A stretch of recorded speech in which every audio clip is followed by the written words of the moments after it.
సనాతన ధర్మమునందు జన్మించినటువంటి ఏ వ్యక్తికైనా జీవితంలో తప్పకుండా ఉండే కోరిక ఏమిటంటే ఒక్కసారి కాశీ వెళ్ళాలని, ఒక్కసారి కాశీ వెళ్ళాలని, ఒక్కసారి ఆ గంగలో స్నానం చెయ్యాలని, ఒక్కసారి ఆ విశ్వనాథలింగాన్ని 2 చేతులతో ముట్టుకోవాలని, ఒక్కసారి ఆ అన్నపూర్ణమ్మ దగ్గరికి వెళ్ళి నమస్కారం చెయ్యాలని, ఆ విశాలాక్షి తల్లి దేవాలయానికి వెళ్ళి అమ్మ తన విశాలమైన కన్నులతో ఈ లోకాన్నంతటినీ ఎలా పరిపాలన చేస్తోందనేటటువంటి విశేషాన్ని, అమ్మ కన్నులలో కారుణ్యాన్ని ఒక్కసారి దర్శనం చెయ్యాలని కోరిక లేనటువంటి వాడు సనాతన ధర్మమునందు ఉండడు. ఎక్కడ పుట్టనివ్వండి, ఎక్కడ ఉండనివ్వండి, జీవితంలో ఎవరికైనా ఉండే కోరిక ఏమిటంటే ఒక్కసారి కాశీ వెళ్ళాలని ఉందంటారు. అసలు కాశీ నేను రానన్నవాడు కానీ, కాశీ వెళ్ళనన్నవాడు కానీ మీకు ఉండడు. కాశీ పట్టణానికి వెళ్ళి ఆ విశ్వేశ్వరుణ్ణి దర్శించాలన్నది సనాతన ధర్మమునందున్నటువంటి ప్రతి వ్యక్తికి ఉండేటటువంటి కోరిక.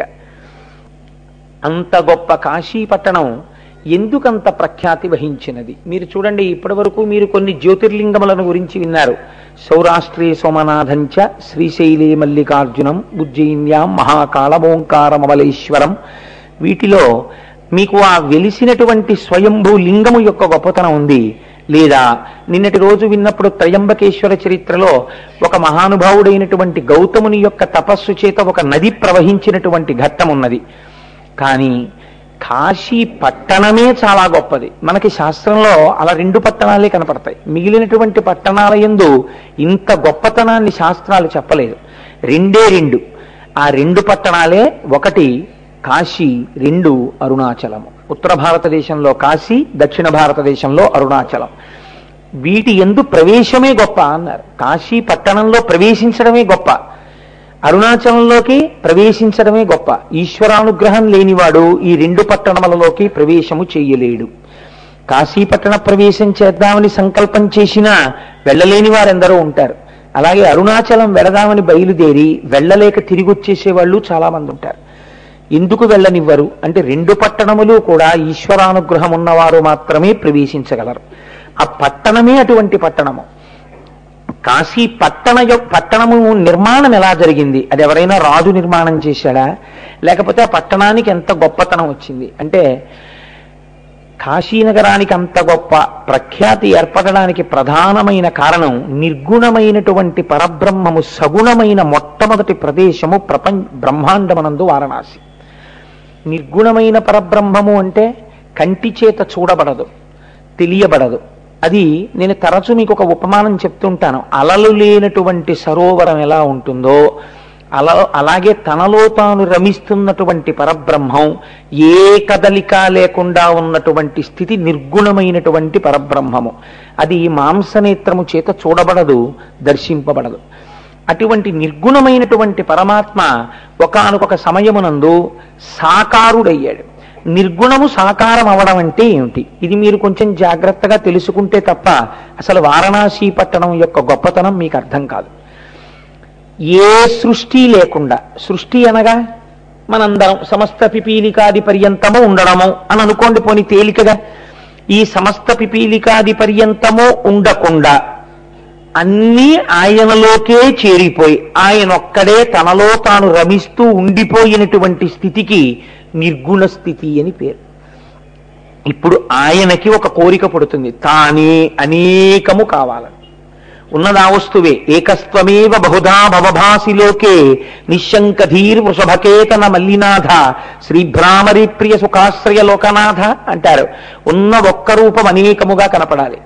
గోక్షీరమేకం బహుభాండ రూప, ఒకే ఆవు పాలు అనేక కుండలలో ఉన్నట్టు. అలాగే సువర్ణవేకం బహుభూషణాని, ఒకే బంగారం అనేక ఆభరణాలుగా కనపడినట్టు.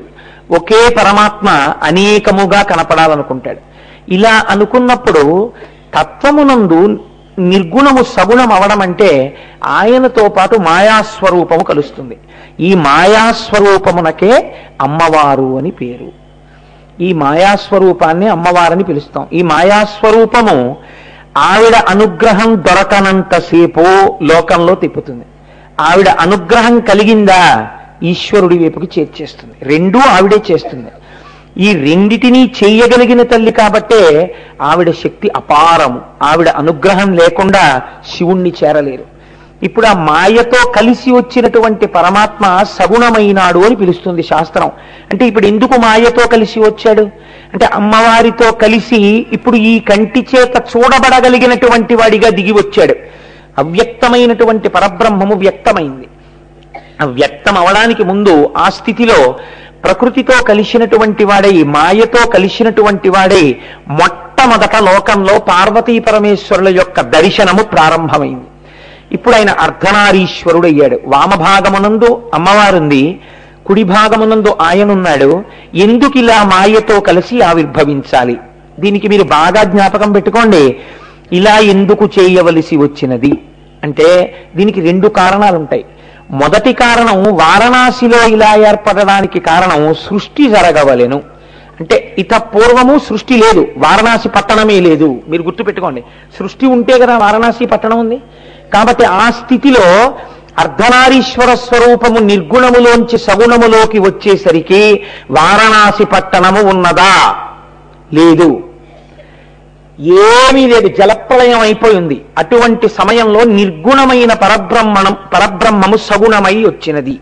ఈ సగుణమైన పరబ్రహ్మమును ఎవరైనా దర్శనం చేశారా?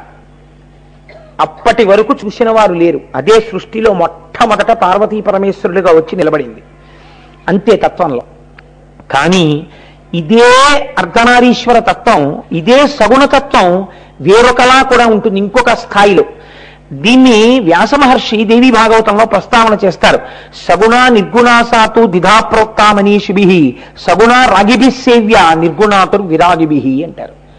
నిర్గుణముగా ఉన్నటువంటి పరమాత్మని, అంటే ఏ రూపము లేనటువంటి పరమాత్మని కేవలము యోగులు, మోక్షకాంక్ష ఉన్నవాళ్ళు మాత్రమే అలా ఉపాసన చెయ్యగలరు. అంతటా నిండిపోయిన పరబ్రహ్మమునందు మనస్సును లీనం చేస్తారు వాళ్ళు.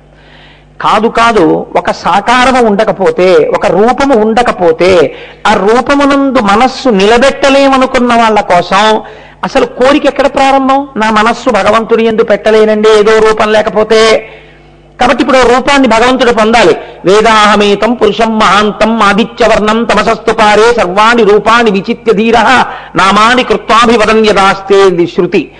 ఏ స్వరూపమును పొందవలసినటువంటి అవసరము లేనటువంటి పరమాత్మ పరిత్రాణాయ సాధూనాం వినాశాయ చతుష్కృతాం ధర్మ సంస్థాపనార్థాయ సంభవామి యుగే యుగే.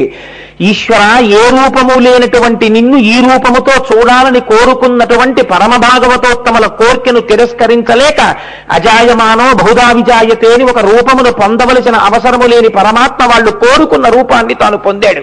అప్పుడు సగుణమైంది. ఇప్పుడు ఈ సగుణమైతే మీకేం కలిసి వచ్చింది? ఇప్పుడు ఈ సగుణమునందు మీరు మనస్సు తొందరగా పెట్టగలరు. అప్పుడు ధ్యాన శ్లోకాలు వచ్చాయి. మీరు జాగ్రత్తగా ఒడిచి పట్టుకునే ప్రయత్నం చేయండి. ధ్యాన శ్లోకం ఎప్పుడు వస్తుందండి? ఒక రూపం ఉంటే, గాయత్రి చెయ్యాలనుకోండి, ముక్తా విద్రమహేమనీల ధవలఛాయైర్ముఖైస్త్రీక్షణై, అమ్మవారు 5 ముఖాలతో మీకు ప్రకాశించాలి. దీన్ని సగుణం అంటారు. అంత మాత్రం చేత గాయత్రి కేవలం 5 ముఖాలతో అలా సాకారంగా ఎక్కడో ఒక చోట ఉండిపోయిందని దాని అర్థం కాదు. అంతటా ఉన్నటువంటి పరబ్రహ్మము నీ చేత అలా ధ్యానం చేయబడుతోంది సూర్యమండలాంతర్వర్తిగా. అదే అమ్మవారి స్వరూపం కాదు. అమ్మవారి స్వరూపము నీ చేత అటుల ధ్యానము చేయబడుతున్నది, అలా కనపడుతుంది. సుందరకాండలో హనుమ అమ్మవారిని ఎలా చూడాలనుకుంటున్నారో అలా కనపడింది ఆవిడికి.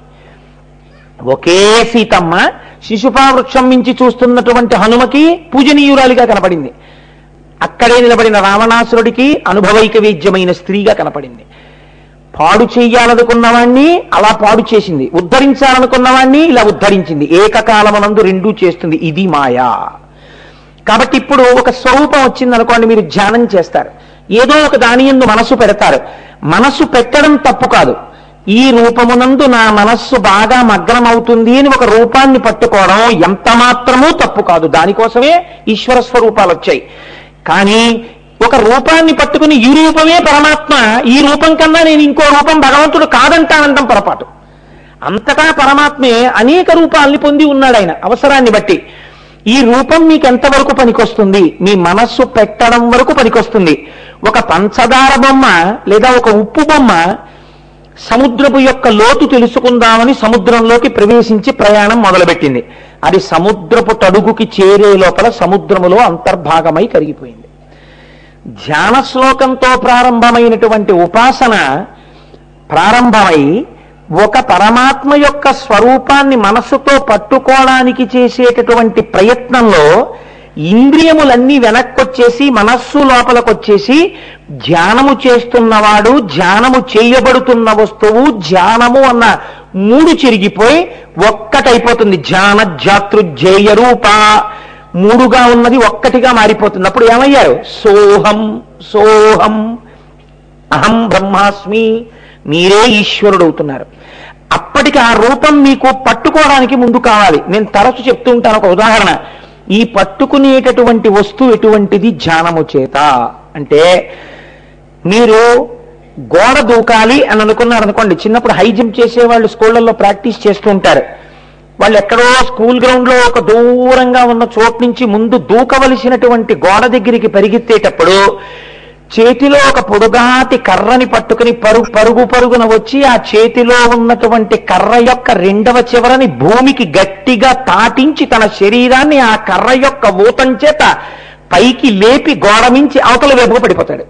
పడిపోయేటప్పుడు ఈ పట్టుకెళ్ళినటువంటి కర్ర తనని ఏ కర్ర తనకి ఆధారంగా వచ్చి తన శరీరం పైకి లేవడానికి ఉపయోగపడిందో ఆ కర్రని తాను తీసుకుని వెళ్ళడు. కర్రని ఇటు పడేసి తానటు దూకేస్తాడు. ఒక స్వరూపాన్ని పట్టుకుని ధ్యానం చేసినటువంటి ధ్యానము చిట్ట చివరికి ఏ స్థితికి ప్రయాణించాలి అంటే అంతటా ఉన్నటువంటి పరమాత్మని కన్నులు విప్పి కూడా దర్శనం చెయ్యగలగాలి. అప్పుడు ఏమవుతుంది? నమచ్చోరాయిచ శిష్ప్యాయిచ ఫేన్యాయిచ శిఖత్యాయిచ విద్యుచ్చాయిచ ప్రవాహ్యాయిచ మేఘ్యాయిచ, ఎక్కడ చూసినా మీకు ఈశ్వరుడే కనపడుతుంటాడు. ఈ స్థితిని పొందడం కోసం విశ్వమునందు విశ్వనాథుణ్ణి దర్శనం చెయ్యడం కోసం మీకు సాకారమైనటువంటి ఉపాసన ప్రారంభమైంది. కాబట్టి ఇప్పుడు విశ్వనాథుని యొక్క ఆవిర్భావము రెండు కోణముల యందు ప్రారంభమైంది. అందుకే సదాశివ సమారంభాం శంకరాచార్య మధ్యమాం అస్మదాచార్య పర్యంతాం వందే గురు పరంపరాం. మొట్టమొదట లోకానికి ఈ ఉపాసన క్రమాన్ని నేర్పడానికి నిర్గుణము నుంచి సగుణమై వెలిసినటువంటి మొట్టమొదటి భూమి ఏది ఉన్నదో అది వారణాసి. అయితే అప్పటికున్నదా వారణాసి? లేదు. ఇప్పుడు మీరు నిర్గుణము సగుణం అవడం అంటే ఏమిటో తెలుసుకున్నారు. సృష్టి ప్రారంభమగుట, సృష్టి ప్రారంభమై విడిపోయినటువంటి వాడు మళ్ళీ ఆరోహణ చేసి ఈశ్వరుడిని కలియుట. నాదోపాసనం అంటే ఏమిటో తెలుసా అండి సంగీత విద్వాంసులది? రాగాల ఆరోహణ, రాగాల అవరోహణ అంటారు. చంద్రశేఖర పరమాచార్య స్వామి వారు కొంతకాలం సంగీతం నేర్చుకున్నారు. ఆ మహానుభావుడు సంగీతం నేర్చుకుని సంగీతంలో నాదోపాసన ఈశ్వరుణ్ణి చేరడానికి ఎలా పనికొస్తుందో ప్రసంగాలు చేశారు. అది మహానుభావులు. ఆయన అన్నారు, అవరోహణ అంటే ఈశ్వరుడి నుంచి విడివడి సృష్టి క్రమమునందు జీవుడిగా నిలబడుట. నేనేముందండి కోటేశ్వరరావుని అందాం. ఆరోహణ సరిగమ పదనిస, మళ్ళీ ఆ సకారమునకు చేరిపోవుట. మళ్ళీ ఉపాసన చేసి దేని నుంచి విడివడిపోయి నువ్వు ఈశ్వరుడి కన్నా భిన్నమన్నావో ఆ ఈశ్వరుని యందు చేరిపోవుట. సముద్రమునందు పుట్టినటువంటి కెరటము కొంతసేపు ప్రయాణించి అలవిరిగి ఆ సముద్రములోనే పడిపోయినట్టు నీవు ఉపాసన చేత మళ్ళీ ఊర్ధ్వముఖంగా ప్రయాణించి ఉత్తర దిక్కుకి తిరిగి మళ్లీ పుట్టవలసిన అవసరము లేనటువంటి మృత్యుంజయ స్థితిని ఇయ్యగలిగినటువంటి కైలాసవాసి యందు చేరిపోవుట. ఇది ఉపాసనా క్రమం. కాబట్టి మొట్టమొదట ఆది గురువుగా ఉపాసన క్రమాన్ని ఎక్కడ ప్రారంభం చేశాడో, ఎక్కడ సృష్టి క్రమాన్ని ప్రారంభం చేశాడో అలా ప్రారంభమైనటువంటి ప్రదేశమునకు మీరు సగుణము నిర్గుణము సగుణముగా వచ్చిన ప్రదేశము. ఇప్పుడు మీరు అసలు నిర్గుణము సగుణం అవడం అంటే ఏమిటో తెలుసుకున్నారు. ఇది పార్వతీ పరమేశ్వరులుగా మొట్టమొదట కనపడింది. తెల్లగా స్వామి, ఎర్రగా అమ్మవారు. ఆ తెల్లటి స్వామిలోకి ఈ ఎర్రటి అమ్మవారు సగభాగాన్ని తీసుకున్నారు. శంకరాచార్యుల వారు అన్నారు, తయాహృత్వా వామం అపరమపి శంకేన మనసా అన్నారు. అమ్మ నాకు అనుమానంగా ఉందమ్మా, ఎర్రకాంతి మొత్తం పడిపోయింది, మిగిలిన సగం కూడా నువ్వు దొంగిలించావా అన్నారు. కాబట్టి అమ్మవారు ఎర్రగా, అయ్యవారు తెల్లగా అర్ధనారీశ్వర స్వరూపం వచ్చింది. ఇలా వచ్చినటువంటి స్వరూపాన్ని నిర్గుణమై, అఖండమై, నిత్యమునై, శివమై, అనన్య సంసర్గమునై, ప్రకాశిలెడు సారతరోత్తమ చిరోత్తమ తేజమీ జగత్ సర్గము కోరి చెల్వమరే శక్తి శివాఖ్యల స్త్రీపుమాంసుడై నిర్గతమైన ఎక్కవ నేరిమి కారణమయ్యే సృష్టికి. ఇక పూర్వము వరకు లోకమంతా ఆయనతో చేరిపోయి ఉంటే ఆయన ఇప్పుడు నిర్గుణము నుండి సగుణముగా వచ్చి ఇప్పటి వరకు నిర్గుణంగా విడివడకుండా అఖండంగా నిత్యంగా సత్యంగా శివంగా అనన్య సంసర్గంగా ఉండిపోయినదేదో మొదట ఇప్పుడు రెండుగా కనపడడం మొదలైంది. పార్వతీ పరమేశ్వర అని తెల్లటి శివుడు ఎర్రటి అమ్మ ప్రారంభమయ్యారు. ఇప్పుడు ఇలా ఎందుకు వచ్చింది? మొదటి కారణం సృష్టిని చేయడానికి వచ్చింది. ఇప్పుడు సృష్టి ఎలా జరగాలి? స్త్రీ పురుష అన్న రెండు శరీరములు ఉండాలి. ఈ రెండు శరీరములు ఉంటే సృష్టి ప్రారంభం అవుతుంది. ఆయన లోపల సంకల్పం చేశాట. దీన్ని శాస్త్రం అంది బహుమర్యాదగా మాట్లాడింది. నారాయణ నారాయణి. నారాయణి పార్వతీదేవి, నారాయణ శ్రీ మహావిష్ణువు.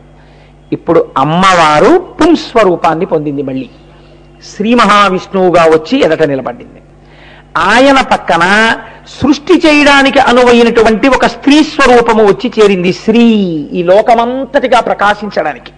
ఇప్పుడు వాళ్ళిద్దరూ చూసన్నారు, నీ సంకల్పము మాకు తెలిసింది, సృష్టి జరగాలన్నది నీ కోరిక. కానీ మేమేం చెయ్యాలి సృష్టి చెయ్యడానికి? ఇంత సృష్టి జరగాలి, ఏదో ఒకరినో ఇద్దరినో కంటం కాదుగా. కాబట్టి ఎలా ఇంత సృష్టి ఎలా జరుగుతుంది అని అడిగారు. అడిగితే ఆయన అన్నాడు, తపించండి అన్నాడు. పరమశివుడు నోరు విప్పి నిర్గుణము నుండి సగుణమైన తరువాత ఆయన నోటి వెంట పలికినటువంటి మొట్టమొదటి మాట తపింపుడు. మీరు తపించండి, తపస్సు చేయండి. వాళ్ళన్నారు ఎక్కడా? ఎందుకని? ఏం లేదప్పుడు, అంత నీరే, నీటితో నిండిపోయింది. ఎక్కడ తపస్సు చెయ్యాలి అని అడిగారు. వెంటనే ఈశ్వరుడు చూసి ఒక పట్టణాన్ని సృష్టి చేశాడు. అంటే అసలు ఈ బ్రహ్మాండముల యందు సృష్టింపబడిన మొట్టమొదటి పట్టణము వారణాసి. ఇప్పుడు వస్తోంది సృష్టిలో ఒక పట్టణం. ఏమా పట్టణం? కడున సత్కర్మముల నెల్ల కౌశలమున ఒడిసి కర్షణ కావించి సుడియ చేయ కాశీయను పేరు చెంది విఖ్యాతమయ్యే 5 క్రోసుల బరగునయ్య భవభూమి. భవ అంటే బతికించువాడు. ఆ బతికించడం అంటే ఏంటి? నీ కృపన్ బ్రతికితి నీకన్న పుణ్యాత్మకులు కలరే, దీనికి నీకు ప్రత్యుపకృతి చేయంగా నేనేరా అంజలి ఘటించద భూసురాన్వయమణి సద్బంధు చింతామణి అంటుంది రుక్మిణీ కళ్యాణంలో అమ్మవారు. బ్రతికించేటటువంటి వాడు గురువు. బ్రతికించడం అంటే ఏదో చంపేస్తే బతికడం కాదు. ఇన్నాళ్ళు చూడండి, ఏదైనా కష్టంలోంచి బయటకు వచ్చామనుకోండి, అమ్మయ్య నన్ను బతికించారండి అంటారు. చావడం చావడం చావడం పుట్టడం పుట్టడం చావడం పుట్టడం తప్ప ఇంకోటి తెలియకుండా చచ్చి పుడుతున్న మనకి ఒక గురువు దొరికి మళ్ళీ ఇంకొకసారి పుట్టవలసిన అవసరం లేకుండా చేసేశాడు. ఇంకంటే ఇప్పుడు నువ్వు నిత్యుడు వైపు అంటే బతికిపోయావి. కాబట్టి ఇలా బతికేటట్టు చెయ్యడానికి అంటే మోక్షం ఇవ్వడానికి. కాబట్టి ఇప్పుడు కాశీ ఏ పురి? మోక్షపురి, భోగపురి కాదు. కేవలము మోక్షం ఇవ్వడానికి. మోక్షమును పొందాలంటే ఏముండాలి? మీరు చేసినటువంటి పాపరాశి ధ్వంసమైపోవాలి, పాపములన్నీ పోవాలి. పాపములు ఏ రూపంలో జరుగుతాయి? మానసికముగా, కాయికముగా, వాచికముగా పాపములు జరుగుతాయి. ఈ 3 రకములైనటువంటి పాపములు ఏవున్నాయో, ఎవడు చేశాడో, ఏ జీవుడి ఖాతాలో ఇవన్నీ పడున్నాయో వాడు ఒక శరీరంతో, అది ఏ శరీరమో శరీరముతో శరీరిగా అంతే. మీరు బాగా జ్ఞాపకం పెట్టుకోండి కాశీ గురించి వినేటప్పుడు. చీమగాన అది కూడా ఒక జీవి, దానికి ఏదో పాపాలు ఉన్నాయి పూర్వం, కాబట్టి ఇప్పుడు అదొక చీమగా వచ్చింది. ఒక దోమగాన అంతే, దానికి కొన్ని పాపాలు ఉన్నాయి, దోమగా వచ్చింది. దానికి ఏమి లేవు, షడూర్ములు దానికి ఉన్నాయి. జననం ఉంది, మరణం ఉంది, ఆకలి ఉంది, దప్పికుంది, భయం ఉంది, శోకం ఉంది, మోహం ఉంది. కాబట్టి షడూర్ములతో ఉన్నటువంటి సమస్త ప్రాణులు జీవకోటులే. కాబట్టి ఇందులో ఏదైనా కాశీ పట్టణంలోకి ప్రవేశించగలిగితే, శంకరుడు అంటున్నాడు, అలా ఎవరైనా ఈ భూమిలో అడుగు పెట్టినట్టయితే వాళ్ళని నేనేం చేస్తానో తెలుసా? ఎదర సృష్టి జరుగుతోంది. సృష్టి అంటే అందరూ ఈశ్వరుడి నుంచి విడివడి జీవస్థాయిలోకి వెళ్ళిపోతున్నారు. వీళ్ళు ఇలా ఎన్ని కోట్ల జన్మలు తిరుగుతున్నారో నా అంతవాణ్ణి నేను నా అంతవాణ్ణి నేనన్న అజ్ఞానంతో కర్మలు చేస్తూ మళ్ళీ ఈశ్వరుణ్ణి చేరడం ఎలా? అంత తేలిక కాదు. కానీ నేను ఇవాళ ఒక సులభ మార్గాన్ని ఇస్తున్నాను. సృష్టికే మొదట వచ్చిన పట్టణం కాబట్టి ఇందులోకి ఎవరు అడుగు పెడతారో వాళ్ళకి కడు అసత్కర్మముల నెల్ల కౌశలమున ఒడిసి కర్షణ కావించి సుడియచేయ. కౌశలమున ఎంత గొప్ప మాట వేశారో చూడండి. అంటే మంచి నేర్పరితనంతో ఈ శరీరంలోంచి ఒక భాగాన్ని బయటికి తీస్తున్నారనుకోండి, చాలా అల్లరి ఉండాలి దానికి. ఆపరేషన్ చేస్తున్నారని అనాలి, హాస్పిటల్లో జాయిన్ అవ్వాలి, ఎనస్థీషియా ఇవ్వాలి, ఇంటెన్సివ్ కేర్ యూనిట్ అద్దంలోంచి మిగిలిన వాళ్ళు చూడాలి, డాక్టర్ గారు వచ్చి కత్తితో కొయ్యాలి. ఒక్కొక్కసారి ఇదిగోనండి మీ వాడి శరీరంలోంచి తీసేసిన భాగం తీసుకొచ్చి చూపిస్తూ ఉంటారు కూడా. చేసిన పాపపుణ్యములనేటటువంటివి ప్రపంచంలో తత్వమునందు ఒక్కటే మాట, పాపమే. పుణ్యం అన్న మాట లేదు అసలు. మీరు బాగా గుర్తుపెట్టుకోండి. ఎందుకో తెలుసా అండి, పుణ్యము కూడా ఈశ్వరుణ్ణి చేరడానికి ప్రతిబంధకమే. పుణ్యం ఒక్కటి ఉండిపోయింది అనుకోండి, ఏమవుతుంది? మీరు దేవలోకంలోకి వెళ్ళి స్వర్గలోకంలో కూర్చోవాలి భోగాలు అనుభవిస్తూ. అయిపోయింది అనుకోండి, పుణ్యం అంతా సొన్నైపోయింది అనుకోండి, ఏం చేస్తారు? క్షీణే పుణ్యే మత్స్యలోకం విశంతి, తోసేతలు పారేస్తారు మళ్ళీ కిందకి. మళ్ళీ పాపం పుణ్యం మొదలెట్టుకోవాలి. ఇప్పుడు పుణ్యం ఈశ్వరుణ్ణి చేరడానికి మార్గమా? కాదు. చిత్తశుద్ధి ఏర్పడడానికి మార్గంగా ఈశ్వరుడి యొక్క కర్మగా మీరు పుణ్యం చేయాలంటే ఈశ్వరారాధనగా ఈశ్వరుడికి ధారబోస్తూ పుణ్యం చేయాలి. జ్ఞానాగ్ని దగ్ధ కర్మాణం. అంతేకాని ఇది నన్ను ఉద్ధరిస్తుందని పుణ్యం చేస్తే బంధనం అవుతుంది తత్వంలో. కాబట్టి పుణ్యము పాపము యొక్క వేరొక రూపమే, అది ఈశ్వరుణ్ణి చేరనివ్వదు. కాబట్టి పాపము ధ్వంసమగుట, పుణ్యము ధ్వంసమగుట, అలా అర్థం చేసుకోవాలి మీరు. ఇప్పుడు పాపము లేదు, పుణ్యము లేదు. నాకు ఎంత పాపం ఉంది, ఎంత పుణ్యం ఉందండి? మీకు తెలియదు, నాకు తెలియదు. సంచితం ఎన్ని పర్వతాలు పడిపోయినట్టుంటాయి మన ఖాతాల్లో. ఎన్ని పాపాలో ఎన్ని పుణ్యాలో ఒకేసారి అనుభవించమంటే ఏడుస్తాడని, ఏదో మార్చి కొంచెం నవ్వుతాడు ఏడుస్తాడని పుణ్యం పాపం కలిపి ఇక్కడ రాసేస్తాడు ఆయన. ఆ బతికిన నాళ్ళు పొద్దున నవ్వడం, మధ్యాహ్నం నవ్వడం, సాయంకాలం. కౌశలమనగా దర్భను శిష్యుడు ఎంతవరకు అవసరమో అంతవరకు మాత్రమే కోయుట. కాబట్టి పరమ జాగ్రత్తని నేర్పుట అంటే లోకమంతటిని ఈశ్వరుడిగా ఉపాసన చేయడం, నిష్కారణంగా తనకు అవసరం లేని దాని జోనికి తాను వెళ్లకుండా ఉండుట. దీన్ని శాస్త్రం అంది ఈశ్వరుణ్ణి చేరుకోవడానికి ఎక్కవలసినటువంటి మెట్లలో అపరిగ్రహము అన్న మాటతో పిలిచింది. నీకు అక్కరలేనిది ఏదైనా సరే నీవు ముట్టరాదు. నీకు మడిబట్టతో పూజ చేసుకోవడానికి ఒక నూలు వస్త్రంతో నువ్వు చెయ్యగలిగినప్పుడు కోటి పట్టుపురుగుల్ని చంపే పట్టుపంచతో నీవు చేయరాదు. అపరిగ్రహము, అనవసరముగా సృష్టిలో దేనిని తీసుకొనకుండా ఉండుట. ఈ బుద్ధిని ఎవరు నేర్పుతారో తెలుసా అండి? కౌశలాన్ని గురువు నేర్పుతాడు. అందుకే దర్భలు కొయ్యడంతో మొదలు గురువు గారి దగ్గర. ఈశ్వరుడు గురువు శిష్యుడికి ఎలా నేర్పాడో ఉపాసన అంత అందంగా వీడి ఖాతాలో పడిపోయి ఉన్నటువంటి కొన్ని కోట్ల జన్మల నుంచి చేసిన పాపపుణ్యములన్న పర్వతములను కాశీలో అడుగు పెట్టగానే చూస్తాట. వీడు కోటేశ్వరరావు, వీడికి ఏముంది పాపం, ఏముంది పుణ్యం, ఏమిటి వీడి గత జన్మ? ఓ ఆవు, అంతకుముందు ఓ కుక్క, అంతకుముందు ఓ నక్క, అంతకుముందు ఓ పంది. వీడి ఖాతాలో ఎంత ఉన్నది పాపపుణ్యములు ఒక్కసారి చూస్తారు. అనంతముగా పడిపోయింది రాశి. ఈశ్వరుడు ఏం చేస్తాడోటో తెలుసండి? ఆయన మీకు మొన్నటి రోజున శివశబ్దం గురించి చెప్పాను. స్వతంత్రుడు. నువ్వు ఇలా ఎందుకు చేశావని అడగగలిగిన మొనగాడు లేడు. కేవలము ఆ పట్టణములో అడుగు పెట్టినంత మాత్రం చేత కౌశలమున ఒడిసి కర్షణ కావించి సుడియచేయ. మీరు చేసిన కర్మల రూపములో నేను చేస్తున్నానని చేయడం వల్ల మిమ్మల్ని బంధించడానికి ఏర్పడినటువంటి పాపపుణ్యములను ఉత్తర క్షణమునందు కాశీపట్టణమునందు అడుగు పెట్టగానే ధ్వంసం చేసేస్తాడు. అయిపోయినంత ఆ పేజీ చింపేస్తాడు. ఇంకా పాపం ఆయన అప్పు తీసుకున్నాడు, ఏదో అనారోగ్యం పాలైపోయాడు, అప్పు తీర్చలేమోనని బెంగెట్టుకుంటున్నాడు. ఉదారుడై అప్పిచ్చిన ఆయన వెళ్ళన్నాడు, ఏమయ్యా నువ్వు ఎటువంటి వాడివో నాకు తెలుసు, నువ్వు చాలా మంచివాడివి, నీ కర్మకాలి తీసుకున్న అప్పు తీర్చలేని స్థితి వచ్చింది, చాలా ఇబ్బందిలో ఉన్నావు, ఇంకా నువ్వు నా అప్పు తీర్చక్కర్లేదనడానికి ఏం చేస్తున్నానో తెలుసా? అమ్మో రేపు పొద్దున్న మీ అబ్బాయి అడిగితే, లేకపోతే మీ బుద్ధి మారి మళ్ళీ అడిగితే అనుకుంటావేమో, ఇదిగో ప్రో నోటు చింపేస్తున్నాను అని ఆయన ఎదురుగుండానే ప్రో నోటు చింపేశాడు. మంచంలో పడున్నవాడికి అభానం లేచాడు, అమ్మాయి అప్పు తీరిపోయిందని. అప్పు పుచ్చుకున్నానని రాసినటువంటి ప్రోనోటు చింపడం వెనకాతల చింపినటువంటి వ్యక్తికి కారుణ్యము తప్ప వేరొకటి ఉందా? ఇంకొకటి లేదు. ఈయన ఆరోగ్యంతో మళ్ళీ తిరిగితే చాలు, పోన్లేదు పోతే పోయిందో 1,00,000 రూపాయలని చెప్పి చింపేశాడు అంతే ప్రో నోటు. ఎందుకు చింపేశాడు? ఇచ్చిన డబ్బు తంది, నువ్వు ఎందుకు చింపేశావు అని కోర్టులో కేసు ఎవడాడు, పోలీస్ స్టేషన్లో కేసు ఎక్కడం. నా డబ్బు నా ఇష్టం, నేను చింపేస్తాను, నువ్వెవడు అడగడానికి? నాకు ఆయన అంటే ఇష్టమయ్యా, చింపేశాడు. అలా వాడు కాశీలోకి వచ్చాడయా, నేను చెప్పాను కాశీలోకి వస్తే చింపేస్తానని. అదేంటంటే కాశీలోకి వస్తే చింపేయంటే నువ్వెవరు అడగడానికి, నా ఇష్టం, నీ చెప్పాను అలాగా. అది మొదటి పట్టణం, నేను సృష్టి చేసింది. అది సృష్టి చేసినప్పుడు నేను ప్రతిజ్ఞ చేశాను, ఎవడిక్కడికి వస్తున్నాడో వాడి పాపములను ధ్వంసం చేసేస్తానని చెప్పాను. చేసేస్తానంతే, నీకు అనుమానమా? అందుకే కాశీలో ఉన్నాడు అనుకోండి, కర్మ చెయ్యడా చేస్తాడు, కానీ పాపం లేదు పుణ్యం లేదు, వాడికి ఏ జ్ఞానం అక్కర్లేదు. పశువుగా ఉండనివ్వండి, అందుకే చచ్చిపోతే కాశీ వెళ్ళి చచ్చిపోమన్నారు. చచ్చిపోయేటప్పటికి కూడా ఏమీ ఉండదు అకౌంట్. ఎందుకు ఉండదు అంటే అదో చిత్రమైనటువంటి స్థితి కాశీపట్టణంది. ఎప్పుడు చేసినటువంటి పాపం అప్పుడే పోతుంది. యదహ్నాత్ కురుతే పాపం తదహ్నాత్ ప్రతిముచ్యతే, యద్రాత్ర్యాత్ కురుతే పాపం తద్రాత్ర్యాత్ ప్రతిముచ్యతే అని సంధ్యావందనంలో చెప్పినట్టు ఎప్పటి పాపం అప్పుడే సున్నా తీసేస్తుంటాడు విశ్వేశ్వరుడు. ఇంకేది? వాడు ఊపిరి వదులుదామనే వాటికి వాడికి పాపం లేదు పుణ్యం లేదు. ఇప్పుడు వాడు ఏం చేయాలి? మోక్షం పొందాలి. ఇది కౌశలమునా, ఇది ఈశ్వర ప్రతిజ్ఞ.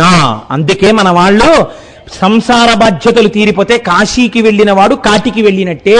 అంటే ఈ శరీరం అక్కడ వదిలేయడానికి వెళ్ళిపోయేవారు. ఇంకా మళ్ళీ మనకి ఇలాంటి అవకాశం వస్తుంది ఏమిట్రా, ఎందుకు వచ్చింది, ఇదే ఆఖరి జన్మ చేసేసుకుందాం అని వెళ్ళిపోయారు. ప్రయత్నపూర్వకంగా పొందడం కష్టం, కాశీ వెళ్ళి చచ్చిపోతే దరిద్రం వదిలిపోయిందని వెళ్ళిపోయేవారు. కాబట్టి కడు అసత్కర్మములనెల్ల కౌశలమున ఒడిసి కర్షణ కావించి సుడియచేయ కాశీయను పేరు చెందివి ఖ్యాతమయ్యే 5 క్రోసుల బరగున అయ్య భవభూమి. దాన్నే 5 క్రోసుల నగరంగా మహానుభావుడు పరమేశ్వరుడు తీర్చిదిద్దాడు. ఇయంచ శుభదాలోకే కర్మనాశకరీమత మోక్ష ప్రకాశికా కాశీ జ్ఞానదా మమ సుప్రియా. దీనే మూలంలో అందమైన మాటతో వ్యాఖ్యానం చేశారు. ఇయంచ శుభదాలోకే, ఆయన పేరే శివ. శివ అంటే శుభమును చేయువాడు. ఎటువంటి శుభం చేస్తున్నాడు? ఇవాళ జ్ఞానమిచ్చి శుభం చేస్తున్నాడు. ఏమా జ్ఞానము ఎలా విడుతుంది మీరు చూద్దురు గాని కాశీపట్టణం గురించి. కర్మనాశకరీమత, అక్కడ చేసినటువంటి కర్మల వలన జన్మించినటువంటి పాపపుణ్యములన్నీ దగ్ధమవుతున్నాయి. మోక్ష ప్రకాశికా కాశీ, మోక్షమును ప్రకాశింపచేసినది కనుక కాశీ. జ్ఞానదా మమ సుప్రియ, అది జ్ఞానమిచ్చేటటువంటి క్షేత్రము కనుక అది నాకు అత్యంత ప్రియమైనటువంటి పట్టణమైనది. ఇప్పుడు ఈ 5 క్రోసుల కాశీ పట్టణాన్ని సిద్ధం చేసి పరమాత్మ అన్నారు, పరమశివుడు ఇక్కడ తపించండి అన్నారు.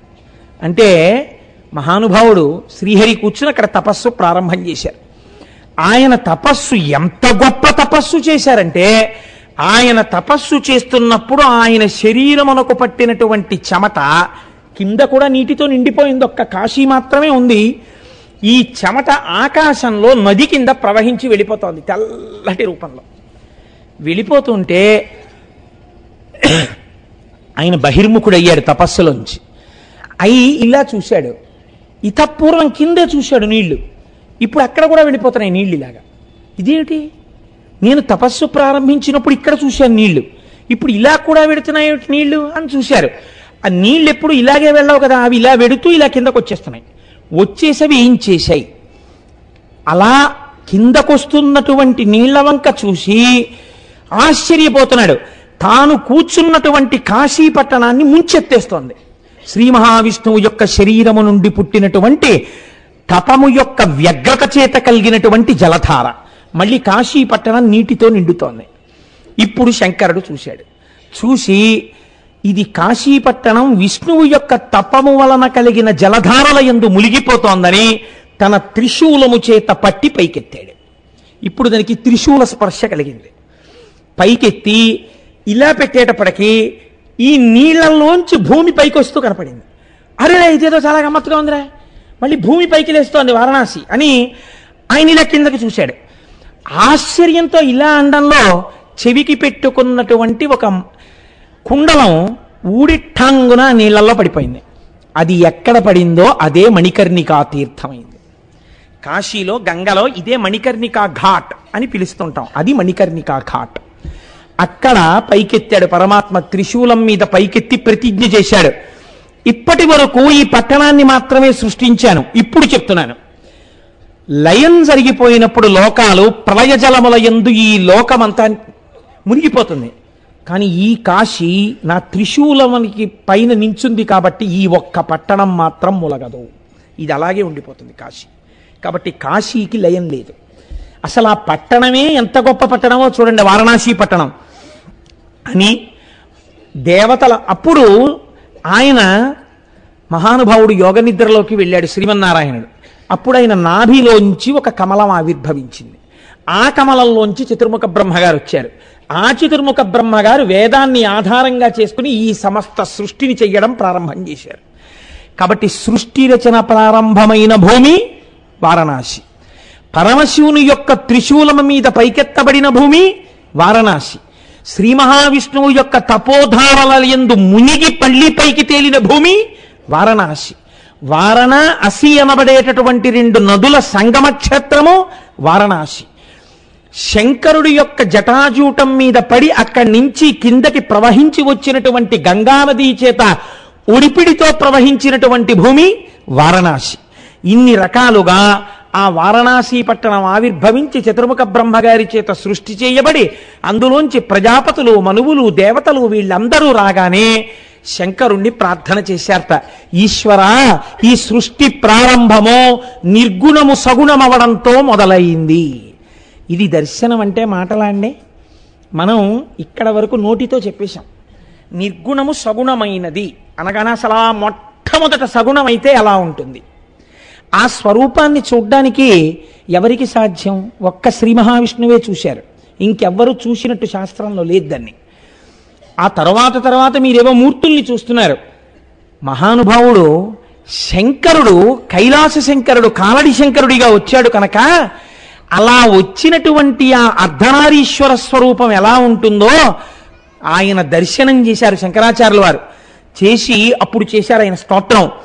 చాంపేయ గౌరార్ధ శరీరకాయై కర్పూర గౌరార్ధ శరీరకాయ ధమ్మిల్లకాయై చ జటాధరాయ నమః శివాయై చ నమః శివాయ కస్తూరికా కుంకుమ చర్చితాయై చితారజ పుంజి విచర్చితాయ కృతస్మరాయై వికృతస్మరాయ నమః శివాయై చ నమః శివాయ అని ఒక పక్క ఎర్రగా ఉన్న అమ్మవారు, ఒక పక్క తెల్లగా ఉన్న పరమశివుడు, ఒక పక్క విభూతి చేత అలంకరింపబడిన శంకరుడు, ఒకవైపు కస్తూరి తిలకంతో ఉన్న అమ్మవారు, ఇద్దరితో కూడినటువంటి ఆ అర్ధనారీశ్వర స్వరూపాన్ని నమః శివాయై చ నమః శివాయ అంటూ శంకరాచార్యులు వారు దర్శనం చేసి స్తోత్రం చేశారు మహానుభావుడు. కాబట్టి ఇప్పుడు అమ్మవారందిట దేవతలందరూ ప్రార్థన చేస్తే సృష్టి నీ వల్ల ప్రారంభమైంది కాబట్టి విశ్వమునకు ఈశ్వరుడవు నీవు కనుక విశ్వేశ్వర నామంతో విశ్వమునకు నాథుడవు నీవు కనుక 2 నామములు. ఈ సృష్టి అంతా ఆయనది. ఆయన ఏమైనా చెయ్యగలడు. ఆఖరణ మళ్ళీ తనలోకి తీసుకోగలడు. తన డబ్బండి, తన ఇష్టం తీసేసుకుంటాడు. ఇప్పుడు నా డబ్బండి 2 జేబులు చొక్కా ఓటి కుట్టించుకుని ఇటు పక్క పెట్టుకున్నాను 10,000 రూపాయలు. అలా వెళ్ళిపోతున్నాను. కాసేపటికి నా పుర్రెలో ఏదో బుద్ధి ఉంటుంది. ఈ 1000 రూపాయలు తీసి 1000 రూపాయలు ఇటు పెట్టుకున్నాను. అదేమిటండి కోటేశ్వరారు, కుడి జేబులోంచి తీసి ఎడం జేబులో పెట్టుకున్నారు, తప్పు కదా అని మీరు అంటారా? నా ఇష్టమయ్యా అంటారు. ఇక్కడ తీసి ఇక్కడ పెట్టుకుంటాను. నా ఇంట్లోనే తిందామని నేను ఎక్కడి నుంచో శ్రీకాకుళం జిల్లా వెళ్ళి మంచి మంచి పెద్ద పెద్ద జీడిపప్పుల ప్యాకెట్ ఒకటి తెచ్చుకున్నాను. పాయసంలో వండుదామే అన్నాను. అయిపోయింది. కాసేపు అయింది. నాకే కోరిక పుట్టింది. ఏదో రమణ మహర్షి గురించి చదివాను. పాపం 4 చీమలు తింటాయి అని 5 జీడిపప్పులు తీసి చీమలకు పడేశాను. అదేంటే అక్కడి నుంచి తెచ్చి జీడిపప్పు చీమలకి వేసావు? నా ఇష్టం, నాకు చీమలకి పెట్టాలనిపించిందండి, పెట్టాను. కాబట్టి తనదైన వస్తువును తనలోకి ఎవడు తీసుకోగలడో వాడికి లయకారుడని పేరు. మీరు చాలా జాగ్రత్తగా గుర్తుపెట్టాలి. అందుకే అమరకోశం ఈశ్వర శబ్దాన్ని శివుడికి వాడింది. తనది కాని వస్తువు తనలోకి ఎలా తీసుకుంటాడండి? ఎవడు సృష్టికి హేతువో వాడే తనలోకి తీసుకుంటున్నాడు. కాబట్టి విశ్వమునకు ఈశ్వరుడవు నీవు. పుట్టడానికి వెళ్ళిపోవడానికి మధ్యలో ఉండడం స్థితికాల లక్షణం. కాబట్టి ఉండడం కూడా ఆయన అనుగ్రహం. 3 మూర్తులకు 3 లోకములకు 3 కాలములకు మూలమగుచు భేదమగుచు తుదికి అభేదమయ్యొప్పారు బ్రహ్మమనగా నీవే పాలనయన అన్నారు పోతన గారు. కాబట్టి ఇప్పుడు సృష్టికర్త, స్థితికర్త, ప్రళయకర్త ఆయనే. అటువంటి శంకరుడు ఈ సృష్టికంతటికి ఈశ్వరుడయ్యున్నాడు కనుక విశ్వేశ్వరుడయ్యున్నాడు. కాదు, నాథ శబ్దము భర్తని సూచిస్తుంది. భర్త అంటే ఆయనకే చెందినవాడను ఒక భావన. ఒక స్త్రీ ఒక వ్యక్తిని భర్త అని పిలవాలంటే 6 లక్షణాలు ఉండాలి అని చెప్పింది శాస్త్రం. ఆయనకే చెందినదానను, ఆయన చేతనే భోగింపబడుట, ఆయన చేతనే రక్షింపబడుట, సర్వ కార్యక్రమములు ఆయన యొక్క ప్రీతి కొరకు, ఆయన యొక్క అభ్యున్నత కొరకు చేయుట, ఆయనతో కలసి ఉండుట మాత్రమే సుఖముగా భావించుట, ఆయన నుంచి విడువడుటయే తన దుఃఖమని భావన చేయుట. ఈ 6 ఏ స్త్రీకి ఏ పురుషుడి పట్ల ఉంటాయో ఆ స్త్రీకి ఆ పురుషుడు భర్త. ఇప్పుడు ఈశ్వరుడితో మీరు ఈ భావన పెంచుకుని ఈశ్వరుడితో కలుస్తున్నారు కాబట్టి నది సముద్రంలో కలిసినట్టు అందరూ ఆయనలోకే కలవాలి. కలవకుండా ఎవరైనా మిగిలిపోతే చిట్ట చివర ఒరే మీరు నన్ను పొందలేరు, నేనే మిమ్మల్ని పొందేస్తానని మైనం ముద్ద నల్లపూసల మధ్యలో దొల్లి తనకు అంటించుకున్నట్టు మహాప్రలయంలో తానే అందరినీ తనలోకి తీసేసుకుంటాడు. దాని యందు కూడా కారుణ్యమే. కనుక ఇప్పుడు ఏమైంది? ఆయన విశ్వనాథుడు, ఈయన విశ్వేశ్వరుడు. ఒక్క శబ్దమే, ఒక్క పరమాత్మ స్వరూపమే. ఒకటి మీకు అన్నీ ఇవ్వగలదు, సృష్టి చేయగలదు, స్థితి చేయగలదు, లయం చేయగలదు. ఇంకొకటి మీరు ప్రయత్నపూర్వకముగా చేరవలసినది, దాని కొరకు మాత్రమే ఉపాసన. ఈశ్వరుడి కొరకు ఉపాసన, ఇంకొక దాని కొరకు ఉపాసన అన్న మాట లోకంలో లేదు. కాబట్టి ఇప్పుడు ఆయన విశ్వనాథుడు. ఆయన అక్కడ శివలింగ రూపంలో విశ్వేశ్వరలింగంగా, విశ్వనాథలింగంగా కాశీపట్టణంలో ఆవిర్భవించాడు. అందుచేతది స్వయంభూలింగమైనది. ఇప్పుడు ఆయన అలా అవతరిస్తే అమ్మవారందిట, అమ్మవారే కదండి, మహాకారుణ్యమూర్తి. ఈయనకంతా తొందర, సృష్టి అంటే చేసేశారు. ఇప్పుడు సృష్టికి హేతువుని చూపించారు, అంతమంది బిడ్డలు పుట్టేశారు. ఇప్పుడు వీళ్ళందరూ ముందు పుట్టగానే దేనికి ఏడుస్తారు? కుయ్యోమని ఏడ్చాడు, అన్నం కోసం ఏడుస్తారు. ఈయన గౌరవం నిలబెట్టద్దు. చూడండి, మహాసంతోషం ఉన్నటువంటి వ్యక్తి ఎవరి మాట కాదనలేనివాడు అందరికీ మాట ఇచ్చేస్తాడు. అయ్యో మీ ఇంట్లో ఉపనయనం అండి, తప్పకుండా వచ్చేస్తాను రేపు పొద్దున్న. ఇంకోళ్ళు వచ్చి పిలుస్తారు, పెళ్లి కొడుకుని చేస్తాను, తప్పకుండా వస్తానండి మీ ఇంటికి. ఇంకోళ్ళు వచ్చి అయ్యా మా ఇంట్లో ఏదో రేపు పొద్దున్న గుమ్మం ఎత్తుతున్నారండి, మీరు ఒక్కసారి వస్తే సంతోషం, తప్పకుండా వచ్చేస్తానండి. ఇంతలో గోపాలకృష్ణ గారు వచ్చి నీ మొహం ఇచ్చాము సాయంకాలం ఉపన్యాసానికి వచ్చేస్తానండి 6:30కి, కాబట్టి అన్నింటికీ వచ్చేస్తానంటాడు. అప్పుడు ఇవన్నీ ఎవరు వింటుంటారు? వంటింట్లో ఆవిడ విని రేపు పొద్దున్న 6ంటికి పలహారం చేసేయండి అంటాడు. అదేంటి 6ంటికి పలహారం ఎందుకే అంటే, మీరు వెనక్కి ఇంటికి రావడానికి అసలు టైం ఎక్కడుంది? ఎన్నింటికి ఇచ్చేశారు దానకర్మలు. కాబట్టి ఆఖరి మజిలీ తర్వాత నన్ను అలా ఆఫీసులో వదిలి మీ ఆఫీస్కి మీరు పోదురు కానీ పదండి అంటుంది. 6ంటికి పెట్టేస్తాను, ఏం చేస్తా ప్రారంభం 4:30కి లేచి పలహారం చేస్తాను, నైవేద్యం పెట్టుకు తినేయండి అంటుంది. తాను పరమజ్ఞాని, ఆయన గబగబా సృష్టి చేశాడు. ఇప్పుడు ఈ సృష్టి నిలబెట్టడానికి అన్నం ఎవరు పెట్టాలి? వైష్ణవి ఆవిడే, నారాయణి ఆవిడే. కాబట్టి ఇప్పుడు ఆవిడట అడిగితే పెట్టింది అమ్మ ఎందుకు అవుతుంది? ఏడవగానే పెట్టింది అమ్మ అవుతుంది కదండి. నాన్నకి ఏడిస్తే తెలుస్తుంది, ఏరా ఏడుస్తున్నావు అంటే ఆకలిస్తాను నాన్నగారండి, ఎంతసేపు తిప్పుతారని, ఓ మర్చిపోయిన రోజు ఏదో హోటల్ చూద్దాం ఉండంటాడు. అమ్మ అలా కాదు, అమ్మ నాన్నగారితో కలిసి తీర్థయాత్రలకు వెళ్ళిన బిడ్డలకి తెలుస్తుంది ఈ విషయం. ఏమండి పిల్లాడికి పాపం పొద్దున్న 8ంటికి ఏదో ఒకటి తినేసి స్కూల్కి వెళ్ళిపోవడం అలవాటు, 9 అయిపోయింది, వాడు నకనకలాడిపోతున్నాడు, ఏదైనా పెట్టించండి అంటుంది. తండ్రికి అప్పటి వరకు ఏం తెలియదు, అటుగుళ్ళు కూడా చూసి వచ్చేద్దాం అంటుంది. అమ్మ కడుపు తొడుగుతుంది. కాబట్టి ఇప్పుడు ఆవిడ ఎలా వచ్చిందోట తెలుసా అండి? అన్నపూర్ణగా వచ్చిందిట. నేను ఈయన చేత సృష్టింపబడిన ఈ సమస్త లోకానికి అన్నం పెడతాను. ఎలా పెడతానో తెలుసా? తరగనటువంటి పాత్ర పట్టుకుని పాయసాన్ని కోరికలు కూడా తీర్చేయడానికి మణిగణ ఖచ్చితమైన తెడ్డుతో ఇలా పట్టుకుని ఉంటా.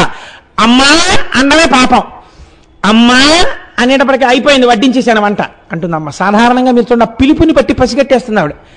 5 నిమిషాలు తక్కువ 8 అయిపోయింది అనుకోండి, పిల్ల అమ్మా అందనుకోండి, అయిపోయింది, క్యారేజీ సదనం అయిపోయింది, నువ్వు వచ్చి తినేస్తే చాలు, పళ్ళెల్లో సర్దేసా, పళ్ళెల్లో కలిపేశాను కూర కూడాను, లెమ్మంటే లేవో 7:15కి లేస్తావు. లేచింది ఆలస్యంగా పిల్ల, దానికోసం పప్పు అన్నం కూడా కలిపి పెట్టేది అమ్మ, కంగారు పడుతూ చెమటలు కక్కుతూ. ఈయనేమో పూజ సంధ్యావందనం, అక్కడ కూర్చుంటాడు, ఫోన్లు వచ్చేవాళ్ళు వెళ్ళేవాళ్ళు, పిల్ల 7:15కి లేస్తుంది, తాపత్రయం అంతా ఆవిడిది. కాబట్టి నిర్వహణ కోసమని అన్నం పట్టుకుని వచ్చింది కారుణ్యమూర్తి అయి మా అమ్మ. అమ్మ ఆవిర్భావం చూడండి ఎంత గొప్ప క్షేత్రమో ఆ కాశీ. పరశివశక్తియుం తనదు భర్త శివుండట విశ్వభర్తనాదొరగడు దివ్యలింగమయి వాసము చెందుట చూచి తాను సంబరమున అన్నపూర్ణయను భాస్వరనామము దాల్చి చేరి శంకరు కెలనన్ వసించే మునికాంతలెరింగి చలంగి పొంగగాన్. ఎంత గొప్ప పద్యాలు వేసేశారండి మహానుభావుడు. పరశివశక్తియుం తనదు భక్త శివుండట విశ్వభక్తనాబరగడు దివ్యలింగమయి వాసము చెందుట చూచి తాను సంబరమున అన్నపూర్ణయను నామము. తన భర్త విశ్వభర్తయ్యి అక్కడ కూర్చుంటే నేను అన్నపూర్ణనయ్యి అందరికీ అన్నం పెడతానని మునికాంతలందరూ సంతోషపడేటట్టుగా ఆ శివశక్తి ఏది సృష్టికి హేతువైందో అదే అన్నం పెట్టడానికి ప్రకృతిగా మారింది. దీన్నే మహానుభావుడు పేరాల భరతశర్మ గారు దర్శనం చేశారు. ఒక్కడు ఎంగుముకంబునను మరొక్కడు అరుముగాలతోడ నీ ఎక్కున పాలుదావా జగమంతయు బిడ్డలు కన్న తల్లి నేడెక్కడ నుండి చెప్పెదగో ఇనబింబము చంద్రబింబమున్ తక్కక నీయు రంబనను దల్పకయున్న అహర్నిశల్ సతీ అన్నారు. అమ్మా మేము బిడ్డలమేగా, మేము పుట్టిన వాళ్ళమేగా, మా అందరికీ నువ్వేగా అమ్మవి, మేం బతకాలంటే నీ పాలు తాగాలిగా, క్యూలో నించుంటే మాకు టర్న్ ఎప్పుడు వస్తుంది? ఒక ఆయన ఏనుగు ముఖంతో తాగేస్తున్నాడు, ఒక ఆయన 6 ముఖాలతో తాగేస్తున్నాడు. ఇద్దరు ఎవరు? ఒకరు విఘ్నేశ్వరుడు, ఒకరు సుబ్రహ్మణ్యుడు. వీళ్ళిద్దరూ తాగాక ఇంకేముంటాయమ్మా అని పిల్లలందరూ ఆకలితో నిలబడ్డారని అమ్మవారు వెంటనే సూర్యుణ్ణి చంద్రుణ్ణి తన స్థనములుగా సృష్టించిందిట. సూర్యబింబము చేత పంటలు పండుతాయి, సూర్యకాంతి చేత. చంద్రబింబము చేత ఎక్కువ తినేస్తే వచ్చిన జబ్బు ఔషధుల వలన తగ్గుతుంది. అందుచేత రెండింటినీ అమ్మవారి స్థనములుగా ప్రకాశింపచేసిందిట. కాబట్టి లోకము అమ్మవారు చేత పోషింపబడుతోంది ఆ తల్లి చేత. కాబట్టి ఇటువంటి అన్నపూర్ణతత్వాన్ని చూసి పొంగిపోయారట మునికాంతలమ్మ. ఇవాళ ఎటువంటి స్వరూపాన్ని పొందావమ్మా. అందుకే మీరు చూడండి, పూర్వం ఎక్కడైనా భోజనాలు పెడితే వెంటనే ఏదో దూడల్ని వదిలేసినట్టు తినేసేవారు కాదు. ఒక్కసారి కూర్చుని నిత్యానందకరి వరాభయకరి సౌందర్యరత్నాకరి నిర్ధూతాకిల ఘోర పావనకరి ప్రత్యక్ష మహేశ్వరి ప్రాళేయాచల వంశ పావనకరి కాశీపురాధీశ్వరి భిక్షాందేహి కృపావలంబనకరి మాతా అన్నపూర్ణేశ్వరి అనేవారు. ఎవరో ఒకరు పెద్దలు ఉంటారు సభలో, అయ్యా ఒక్కసారి ఒక్క పద్యం పాడండి అనేవారు. అంటే వారు ప్రారంభంలో ఒక్కసారి నిత్యానందకరి వరాభయకరి అని వారు పాడితే ఇప్పటికీ ఎన్నో మఠాల్లో అన్నదానం జరిగే చోట గోడల మీద ఈ అష్టకం ఉంటుంది. శంకరాచార్య కృతం అండి మహానుభావుడిది. ఆయన ఆ అష్టకంలో కనీసం ఒక్క పద్యం చదివి, ఒక శ్లోకం చదివి, అమ్మా ఇది నువ్వు పెట్టిన అన్నమమ్మా అని తింటే ఎంత అమ్మకి ఏం కావాలండి ప్రపంచంలో? అమ్మ 10,000 రూపాయల పట్టుపంచి అడగదు, పట్టుబట్టు అడగదు, అమ్మా అన్న పిలుపు అడుగుతుంది అంతే. మీరు చూడండి, అమ్మ దగ్గరికి వెళ్ళి అమ్మ బాగా ఎక్కువ కాలం బతకడానికి హేతు ఏమిటో తెలుసా అండి? అమ్మా అమ్మా అమ్మా అమ్మా అని 10 మాటలు పిలవడమే. కడుపున పుట్టిన బిడ్డ ఎవరైనా సరే అమ్మని అమ్మా అమ్మా అమ్మా అని 10 మాటలు పిలవకపోతే అమ్మని అమ్మ ఆయుర్దాయం తగ్గించిన వారే ఆ బిడ్డ. ఆవిడ ఏం అడగదు మిమ్మల్ని. ఆవిడ అడిగితే ఒకవేళ నిజంగా అటువంటి తత్వం ఉంటే ఆ దోషం ఆవిడితో ఉంటుంది. అలా అనడానికి శాస్త్రం ఒప్పుకోదు. కుపుత్రోజాయే తత్కచిదపి కుమాతాన భవతి. కానీ మీరు మాత్రం అమ్మా అమ్మా అమ్మా అమ్మా నోరారా అనవలసిందే. ఆ మాట అమ్మ ఆయుర్దాయాన్ని పెంచుతుందండి. అంత బిజీ డాక్టరు ఐవీరావు గారు తెల్లవారకట్ట వాళ్ళ అమ్మగారి దగ్గరికి వెళ్ళి మంచం మీద కూర్చుని, అమ్మా లేచావా, అమ్మ తిన్నావా, ఇవాళ బూరులు వండారమ్మా తిను అంటే, ఏం తింటాను రా, షుగరు అంటే, నేను ఉండగా నీకేటమ్మా, తినే 2 బూర్లు ఇంజక్షన్ చేసేస్తాను. రావు గారి మాటలకి బతికారు వాళ్ళ అమ్మగారు చాలా కాలం. అది సంస్కారం అంటే. కాబట్టి అమ్మా అని అనగలగాలి. నీ శరీరము అన్నవికారము. ఆ తల్లి శార్వాణి అయి నీకు అన్నం పెడుతోంది, పంట పండిస్తోంది. నా స్వామి అనుగ్రహం చేత అగ్నిహోత్రుడు పాచకుడై నీకు అన్నం వండాడు. నువ్వు తినేటప్పుడు ఒక్కసారి అన్నపూర్ణ అనకుండా తింటే నువ్వు కృతజ్ఞుడమైపోయావు. ఈ మాట చెప్పడానికి కూడా భయం వేస్తుంటుంది. ఎందుకంటే అంతకు పూర్వం అంతా ఇలా చెప్పకుండా తినొచ్చేస్తూ ఉంటుంటాం. ఒక్కొక్క రోజున వచ్చిన గొడవ వచ్చేసి మళ్ళీ ఇది సభలో చెప్పాలంటే కొంచెం భయంగా ఉంటుంటుంది. కాబట్టి మనం ఇది ఒక మంచి అలవాటు చేసుకుంటే మళ్ళీ మన పూర్వవైభవం వస్తుంది. ఏదీ లేకపోయినా కృతజ్ఞత మీరు ఒక అలవాటు చేయండి.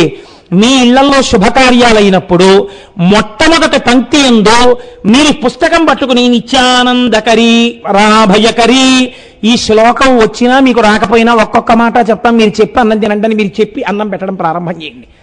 లోకంలో అనావృష్టి లేకుండా అందరికీ అన్నపానాలు దొరుకుతాయి. కాబట్టి ఆ అన్నపూర్ణ అమ్మవారు వచ్చి 10 మందికి అన్నం పెట్టడానికి అక్కడ వెలిసిందిట. సరే, ఇంకా గంగ అంటారా? గంగే భవాంగపతి తంతోయం పవిత్రమితి పస్పృశు అన్నారు వాల్మీకి మహర్షి రామాయణంలో.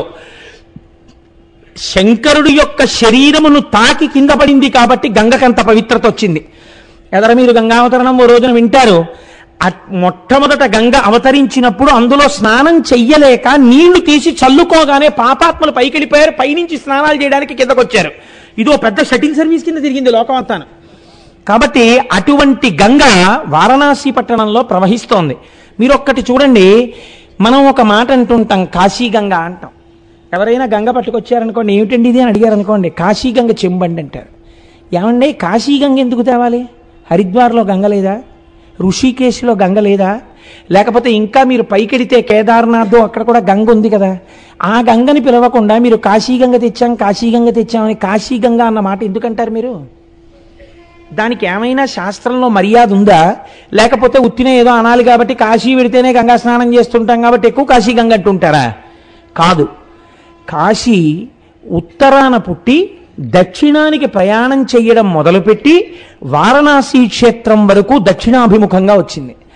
వారణాసి పట్టణంలో ఉత్తరాభిముఖమైంది. మళ్ళీ మనం కూడా సృష్టిలో భగవంతుడి నుంచి విడివడి జీవస్వరూపంతో పుట్టడం చావడం, మళ్ళీ దక్షిణ దిక్కుకి ఊరికి శ్మశానం ఉంటుంది, శ్మశానంలో కలిసిపోవడం, మళ్ళీ పుట్టడం, మళ్ళీ శ్మశానం వైపుకి ఎడుతూ ఉండడం, ఉత్తరానికంటే మళ్ళీ పుట్టడానికి ఎడుతూ ఉండడం, మళ్ళీ దక్షిణానికి ఎడుతూ ఉండడం, ఇలా తిరుగుతున్నాం. ఈ తిరగడం అన్న చక్రము ఎప్పుడు ఆగుతుందంటే మీరు ఈశ్వరాభిముఖులైనప్పుడు ఆగిపోతుంది. ఇంకా అదే ఆఖరి జన్మ. కాబట్టి గంగ కాశీలో ఉత్తరానికి తిరిగింది. అందుకని కాశీ గంగ పరమ పుణ్యప్రదం అనడానికి కారణం ఇది, ఇంకొకటి హేతువు కాదు. కాశీ గంగా అనడానికి ఇది కారణం. గంగ ఎక్కడున్నా గంగే. అందుకనటువంటి కాశీలో ఉన్నటువంటి గంగయందు స్నానం చెయ్యడానికి మనసు ఉవ్విళ్ళూరనటువంటి వాడు ఉండడు. శంకరాచార్యులు వారి యొక్క జీవిత చరిత్రలో ఒక మాట రాస్తారు. శంకర భగవత్పాదులు మొట్టమొదట వారణాసి క్షేత్రానికి వెళ్ళి కాశీలో గంగలో స్నానం చేయడానికి అడుగులు వేస్తున్నారట. వేస్తుంటే గంగా తరంగములు ఎంతో సంతోషంగా ముందుకొచ్చేట. ఎందుకని? ఆనాడు ఎవరు తల మీద పట్టి ఇంత పవిత్రం నన్ను చేసి లోకము యొక్క పాపములు కడగడానికి కావలసిన శక్తిని కటాక్షించాడో వాడిప్పుడు లోకమునకు మర్యాద నేర్పడం కోసమని చెప్పి నివృత్తి మార్గాన్ని ఉపదేశం చెయ్యడం కోసమని ఒక గురువుగా వచ్చి వాడే నా యందు స్నానానికి వస్తున్నాడని పొంగిపోయింది ఆ రోజున గంగా తరంగాలు. అటువంటి గంగ చంద్రశేఖరులు ఎన్ని మాటలు స్నానం చేశారో, ఎంతమంది యతులు చేస్తారో, ఎంతమంది సన్యాసులు చేస్తారో, ఎంతమంది పండితులు చేస్తున్నారో, ఎంతమంది మహాపురుషులు చేస్తున్నారో అటువంటి గంగయందు మనం కూడా స్నానం చెయ్యగలగడం జీవితంలో అదృష్టహేతు. ఆ గంగ గురించి ఒక మాట చెప్తారు.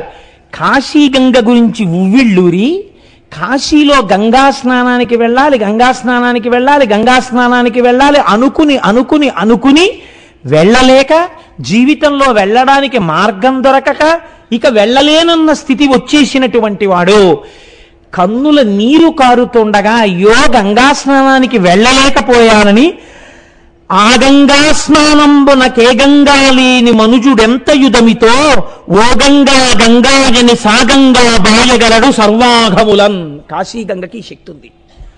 నేను కాశీ వెళ్ళలేకపోయాను, విశ్వేశ్వరుణ్ణి చూడలేకపోయాను, కాశీలో గంగలో స్నానం చెయ్యలేకపోయాను అని బెంగ పెట్టుకుని అదే పనిగా అయ్యో అయిపోతోంది ఆయుర్దాయం, నేను వెళ్ళలేకపోయానని ఆ గంగా స్నానంబునకే గంగా లేని మనుజుడెంతయు దమితో బాధతో ఓ గంగా గంగాయని సాగంగా, మనిషి సాగిపోవడం అంటే విపరీతమైన కోరికతో గంగా గంగా గంగా గంగా అని మనసులో పరితపించిన వాడికిట బాయగలడు సర్వాఘములన్.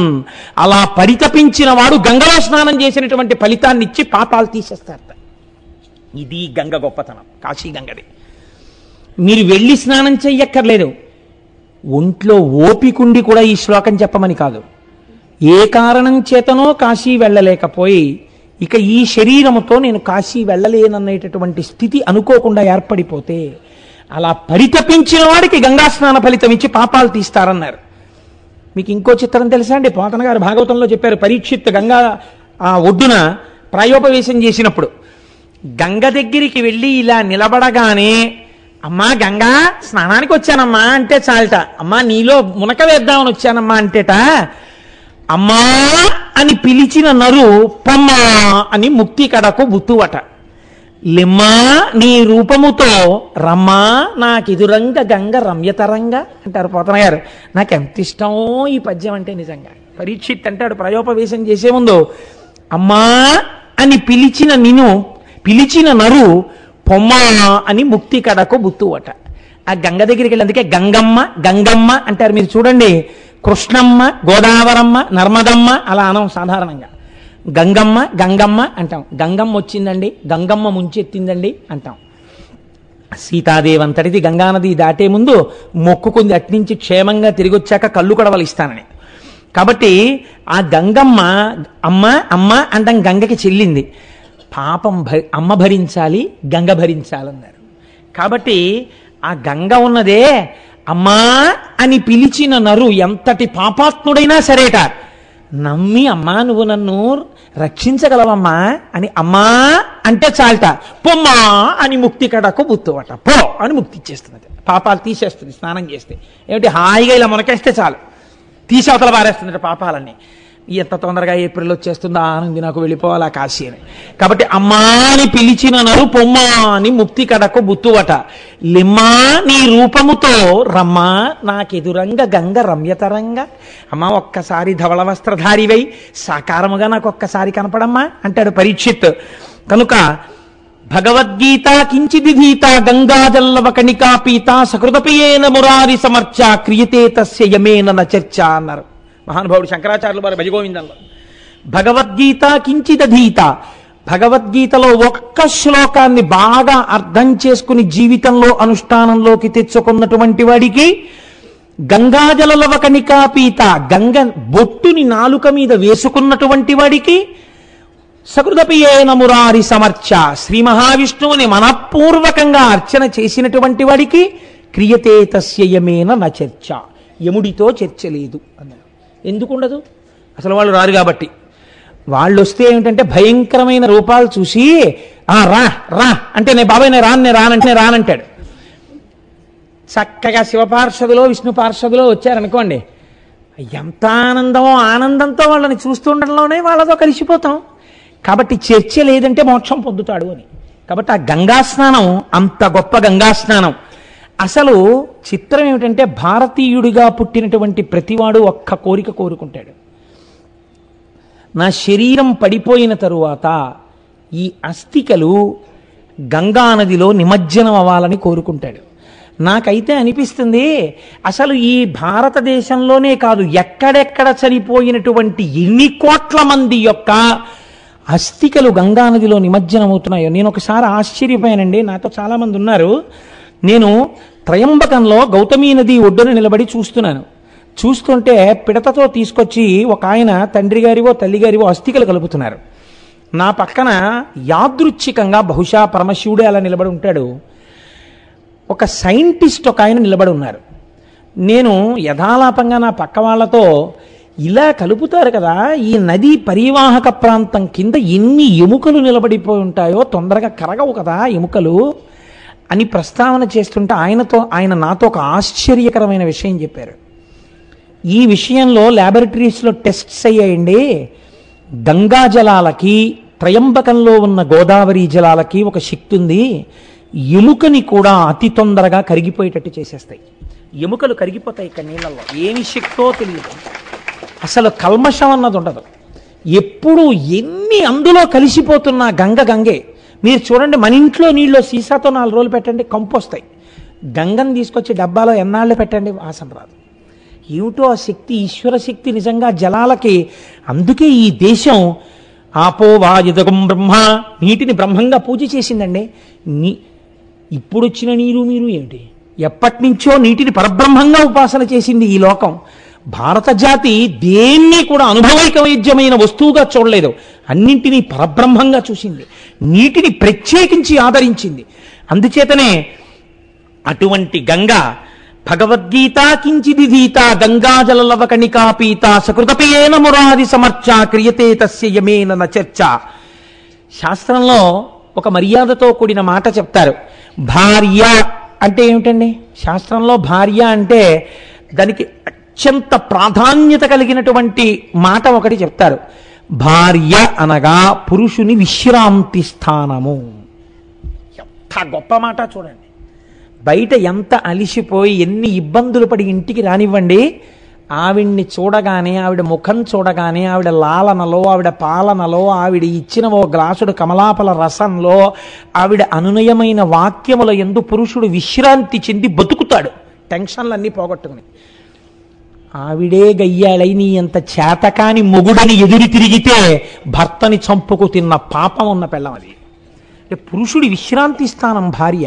ఆయన ఏదో పొరపాటు చేస్తే ఏం పర్వాలేదు, ఈశ్వరుడున్నాడు, మీరు బెంగ పెట్టుకోకండి, మీరు రక్షింపబడతారు, ఎందుకంత బెంగెట్టుకుంటారు అని మాట్లాడినది భార్య. కాబట్టి పురుషుడికి భార్య విశ్రాంతి స్థానం. విశ్రాంతి స్థానం కనుక ఆయన మనసు గెలుచుకున్న స్థానం. భార్య అంటే పురుషుడి యొక్క అనురాగ స్థానం. ఆయన అనురాగం అంతా ఎక్కడుంటుందంటే ఆవిడ యందు మాత్రమే ఉంటుంది. నివర్తయ మనోమర్త స్వజనే క్రియతామ్మనః అంటుంది సీతమ్మ. అనురాగమన్నది మనసులోంచి ఉద్భుతము కాగానే భార్య జ్ఞాపకానికి రావాలి.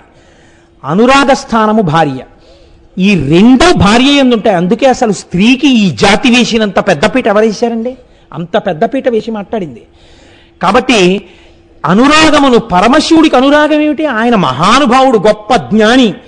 అటువంటి అనురాగాన్ని, ఆయన అనురాగాన్ని 4 చూరగొన్నాయిట. అందుకే శాస్త్రంలో అంటారు శివుడికి 4 భార్యలు ఉన్నారన్నారు. అదేమిటండి శివుడికి 4 భార్యలు ఏమిటన్నారు?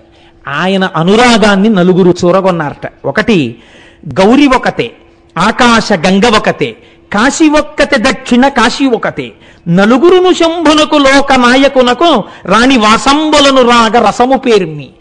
రాగరసం చేత, అనురాగం చేత, ప్రేమ చేత, ఆయన యొక్క హృదయాన్ని చూరగొనడం చేత ఈ 4 భార్యాస్థానాన్ని పొందారట. ఎవరు? గౌరి ఒక్కతే. ఆ అమ్మ పేరు చెప్పకపోతే ఇంకేమైనా ఉందా? ముందు గౌరీదేవి. మీరు విందురుగాని ఎదరా ఎందుకు అసలు గౌరీనామం వచ్చిందో, పెళ్లిళ్లలో గౌరీ తపస్సు ఎందుకు చేస్తారో చెప్తాను విందురుగాని. గౌరి ఒక్కతే, ఆకాశ గంగ ఒకతే. పక్కన ప్రవహిస్తున్నటువంటి ఆ గంగ అంటే శంకరుడికి అంత ఇష్టంట. కాశీ ఒక్కతే, తన చేత నిర్మింపబడిన కాశీపట్టణం అంటే ఆయనకు అంత ఇష్టంట. అందుకే వ్యాసుణ్ణి శపించాడు. కాశీ ఒక్కతే, దక్షిణ కాశీ ఒకతే, దక్షారామం అంటే ఆయనకు అంత ఇష్టంట. మన అదృష్టం అండి, 1 అరగంట వెళ్ళిపోతే దక్షిణ కాశీ వెళ్ళిపోతాం. దక్షారామం అంటే ఆయనకు అంత ఇష్టంట. శ్రీనాథుడు చెప్పాడు మహానుభావుడు. దక్షిణ కాశీ ఒకతే, 4 శంభునకు లోక నాయకునకు రాణి వాసంబులను రాగ రసము పేర్మి. ఆయన యొక్క అనురాగాన్ని చూరగొన్న వాళ్ళు అవ్వడం వల్ల ఈ 4 ఆయనకి భార్యలయ్యారు. మీరు చూడండి, ఇందులో ఒక గమ్మత్తు ఉంటుంది. వ్యాసుడు మహాజ్ఞాని, వేద విభాగం చేశాడు, 18 పురాణములను ఇచ్చాడు. కాశీ మోక్షపురి. అంతటి కాశీ పట్టణంలో పెద్దలైన వారు ముందు నడువడిని చూపిస్తే వెనకనున్న వాళ్ళకి అలవాటు అవుతుంది. కాబట్టి వ్యాసుడిని అటువంటి పరీక్షకి నిలబడగలిగినటువంటి వ్యక్తిగా విశ్వేశ్వరుడు నమ్మాడు. నమ్మి ఒక 7 రోజుల పాటు ఆయనకి అన్నం దొరకకుండా చేశాడు. 7 రోజులు అన్నం దొరకలేదు. అన్నం దొరకకపోతే ఇంత వ్యాసుడికి అక్కసు పుట్టింది. ఈ క్షేత్రంలో అన్నం దొరకలేదు, 7వ రోజు మిట్ట మధ్యాహ్నం అయిపోయింది. వెనకాతల 300 మంది శిష్యులు ఉన్నారు. అయ్యో, శిష్యులు నకనకలాడిపోతున్నారు. ఈ కాశీపట్టణంలో అన్నం దొరకలేదు కనుక తనని అవమానించడం కన్నా తన భార్యను అవమానిస్తే పురుషుడికి కోపం వస్తుంది. నాకు కాశీలో అన్నం దొరకలేదు కాబట్టి కాశీని శపిస్తానన్నాడు ఆయన. ఇది చిత్రం. కాశీ ఎవరిప్పుడు? ఆయన 4 భార్యల్లో ఒకరు. ఆయన అనురాగ స్థానం పరమేశ్వరుడికి. కాశీ జోలికెడితే ఊరుకుంటాడండి ఈశ్వరుడు. కాబట్టి ఆయన ఇప్పుడు చేతిలో శాపజలాల్ని పట్టుకుని, ధనము లేకుండెదరు 3 తరములందు, 3 తరములు చెడుగాక మోక్షలక్ష్మి, విద్యలను 3 తరములు వెడలరాయు పంచజనులకు కాశికా పట్టణమున. కాశీలో ఎవరుంటారో వాళ్ళకి 3 తరాలు డబ్బు లేకుండా పోతుంది. కాశీలో 3 తరాల వరకు మోక్షం రాకుండా పోతుంది.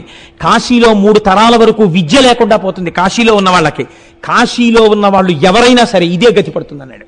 అప్పుడు ఏమవుతుంది? కాశీలో ఉన్న వాళ్ళందరూ వెళ్ళిపోతారు. కాశీ అంటే పండిత స్థానం అండి. అటువంటి కాశీ నిర్జనం అయిపోతుంది. ఇటువంటి శాపాన్ని ఇవ్వబోయాడు. చేతిలోకి నీళ్లు పట్టుకున్నాడు. పట్టుకునేటప్పటికీ గభాల తలుపులు తెరుచుకున్నాయి ఒక ఇంటివి.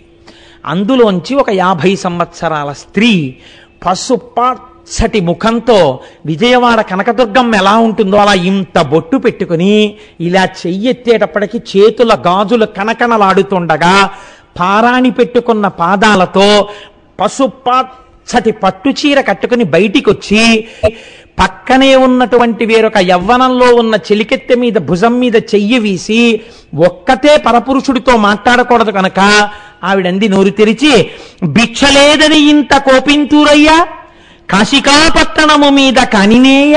కనినేయ అంటే కన్యకు పుట్టినవాడు, సత్యవతీదేవి కుమారుడు. కాశికాపట్టణము మీద కానికేయ, కారణజన్ముడివి, నీకింత కోపమా అన్నం పుట్టలేదని? నీ మనశుద్ధి తెలియంగా నీలకంఠుడు ఇంత చేసను కాక కూడేమి బ్రాతి.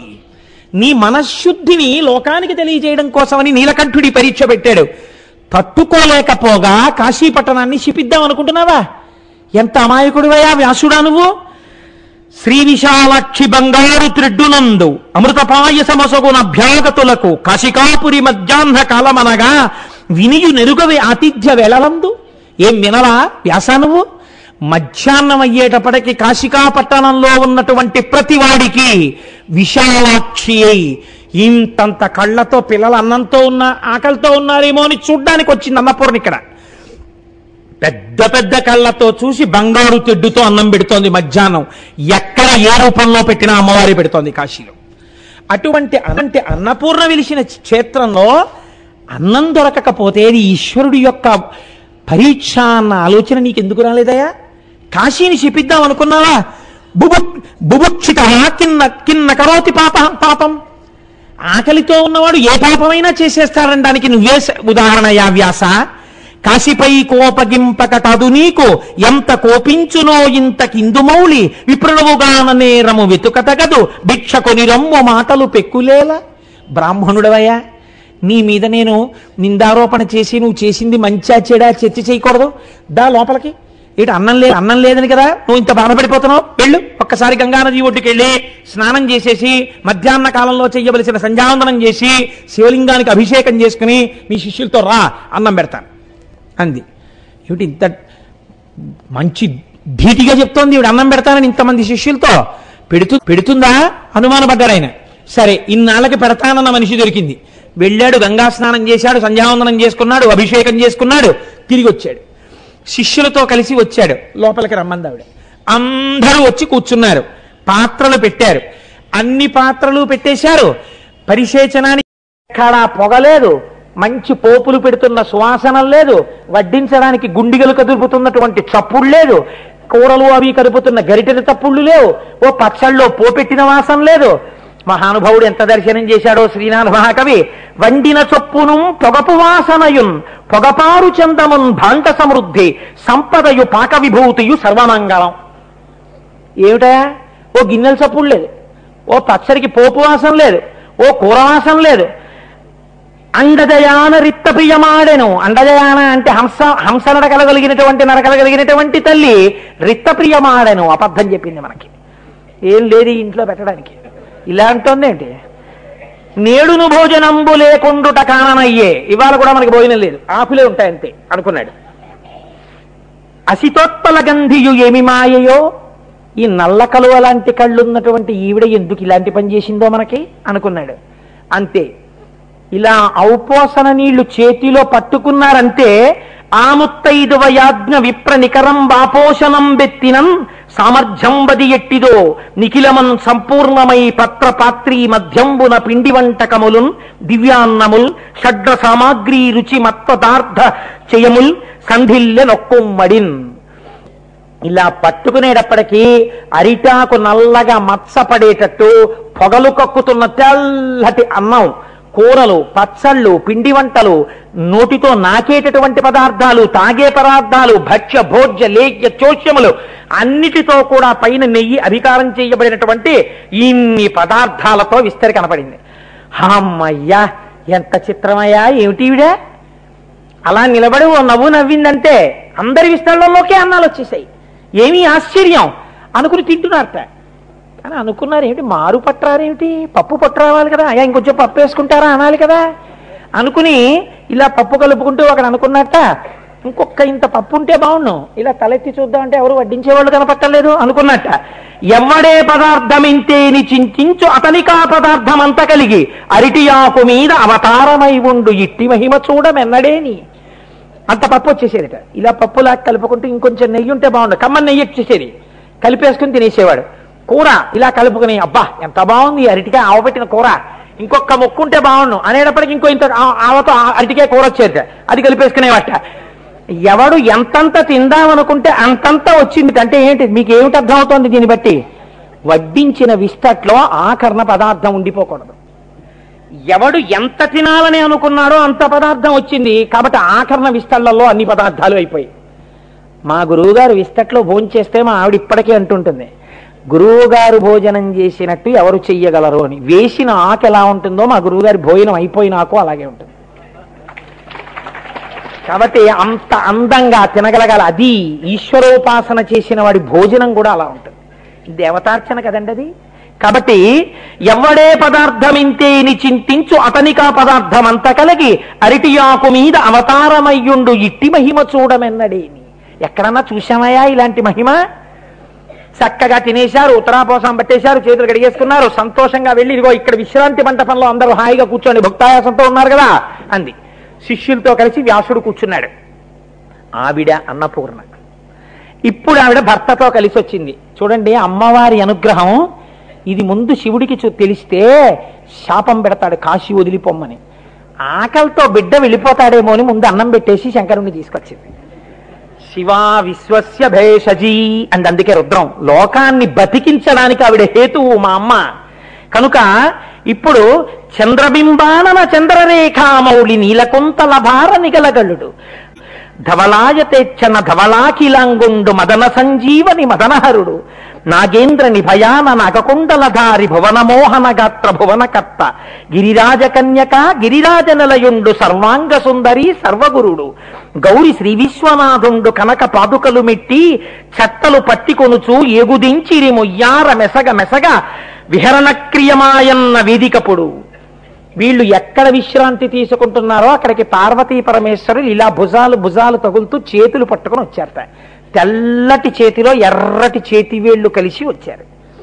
వస్తే నిజంగా శ్రీనాథుడు దర్శనం చేశాడు. చంద్రబింబానన చంద్రరేఖామౌళి నీలకుంతల భార నిగలగల్లుడు. ఒక ఆవిడ చంద్రబింబానన చంద్రుడి వంటి ముఖం ఉంది, పక్కనున్నాయన చంద్రరేఖామౌళి చంద్రుడిని ఆభరణంగా పెట్టుకున్నవాడు. నీలకుంతల భార ఆవిడ నల్లటి జుత్తు ఒత్తుగా ఉన్న తల్లి ఆవిడ. ఈయన నీలగల్లుడు కంఠంలో విషం ఉన్నవాడు.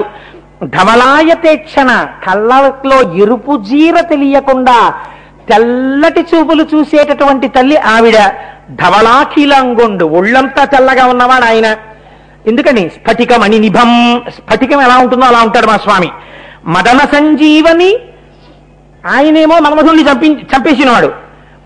మదన సంజీవని ఆవిడేమో మన్మధుణ్ణి బతికించింది, ఈయనేమో మదనహరుడు, ఈయన మన్మధుణ్ణి చంపేసినవాడు. ఇద్దరు ఒకరి పక్కన ఒకరు ఎటువంటి వాళ్ళు వస్తున్నారో చూడండి. వీళ్ళిద్దరిది కలిపి ఆది దంపతులు, వీళ్ళది కాపురం. అంటే ఆయన చంపేశాడు, ఈవిడ బతికించేసింది. కాబట్టి మదనహరుడు. నాగేంద్రని భయాన ఏనుగు నడిచినట్టు అందమైన నడవగలిగినటువంటి తల్లిగా పార్వతీదేవి. నాగకుండలధారి పాముల్ని కుండలాలుగా పెట్టుకున్నటువంటి శంకరుడు. భువనమోహన గాత్ర భువనములన్నీ మోహపడిపోతాయి ఆవిడే నోరు విప్పిందంటే. వ్యాసుడు లలితా సహస్రంలో చెప్పాడు కదా, ఒక్కసారి శభాష్ అందంతే అమ్మవారు తొడిగేసింది గరీబు సరస్వతీదేవి. కాబట్టి భువనమోహన గాత్ర భువనకర్త కాదు భువనములను మోహింపచేయగలిగినటువంటి గొప్ప శరీర సౌందర్యం ఉన్నటువంటి తల్లి ఆయన. భువనకర్త లోకములన్నింటినీ సృష్టించినవాడు. గిరిరాజ కన్యక ఆవిడేమో పర్వతరాజపుత్రి, ఈయన గిరిరాజ నిలయుండు, ఈయన కైలాస పర్వతం మీద వాసం ఉండేవాడు. సర్వాంగ సుందరి అన్ని అవయవముల యందు సౌందర్యం ఉన్నది. సర్వగురుడు లోకమునకు గురుడైనటువంటి వాడు ఆయన. గౌరి శ్రీ విశ్వనాథుండు కనక పాదుకలు మెట్టి చట్టలు పట్టికొనుచు బంగారు పాదుకలు తొడుక్కుని నడుస్తుంటే పాదముల మంజీరములు గల్లు గల్లు అంటున్నాయిట.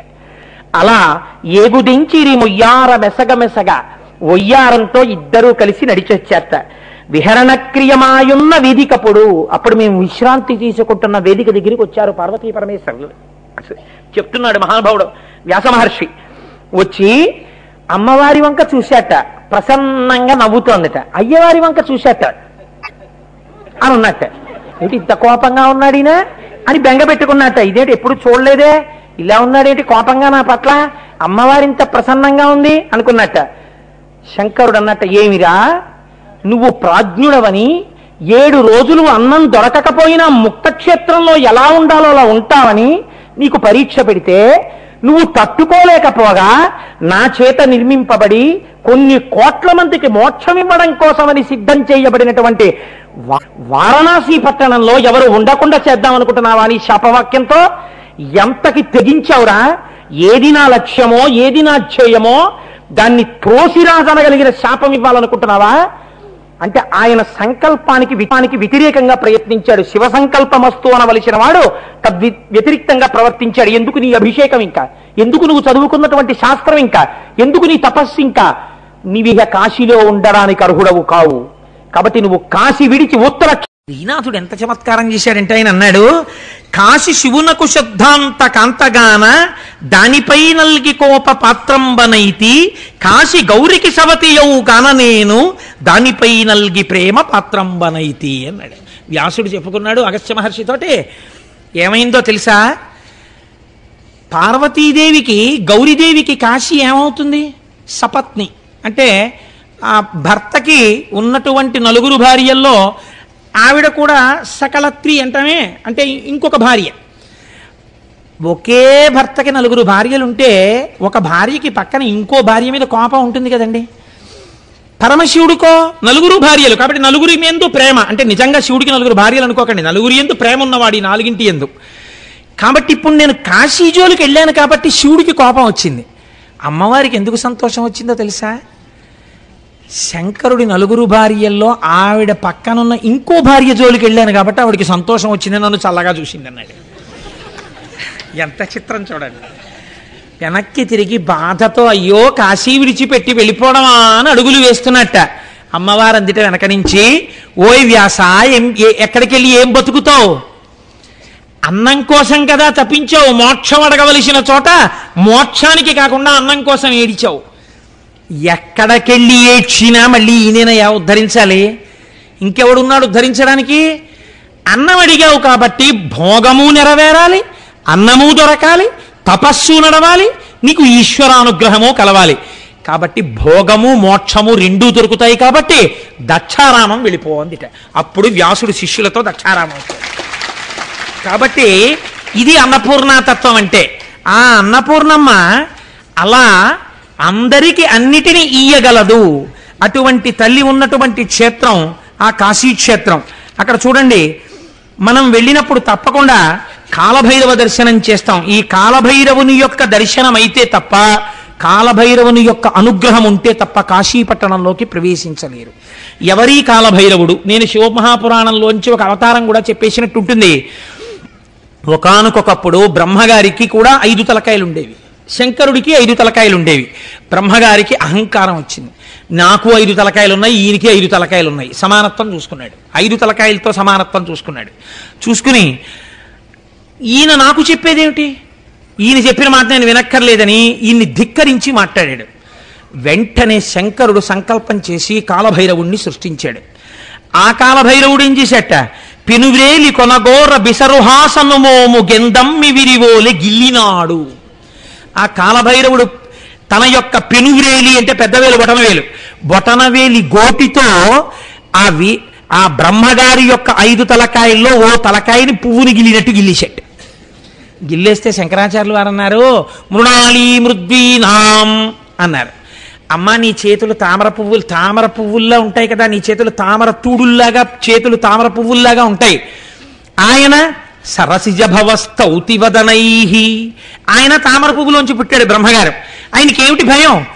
మళ్ళీ శంకరుడు ఎప్పుడో ఇలా చూసి, ఒరే నీకు 4 కూడా అనవసరం, మళ్ళీ గిల్లేస్తాడేమో అని, నఖేభ్య సంత్రస్యన్, మళ్ళీ గోటితో గిల్లేస్తాడేమో అనిట శంకరుడి వంక ఎప్పుడు తన వంక చూస్తాడో అని భయంతో అమ్మవారి చేతుల కింద దూరిపోయాట. నేనెందుకు రక్షించాలంటావేమో, అమ్మ నీకు నాకు ఓ సంబంధం ఉంది. ఏమిటో తెలుసా? నీ చేతులు తామర తూడులులా, చేతులు తామర పువ్వుల్లో ఉంటాయి, నేను తామర పువ్వులోంచి పుట్టాను, మన ఇద్దరికి సంబంధం చాలదా? అందుకని మృణాళీ మృద్వీనాం అని మొదలెట్టారు శంకరాచార్యులు వారి సౌందర్యలహరిలో. అందుకని అమ్మ నువ్వు కాపాడని అమ్మవారి 4 చేతుల కింద 4 తలకాయలు పెట్టి కూర్చుంటట.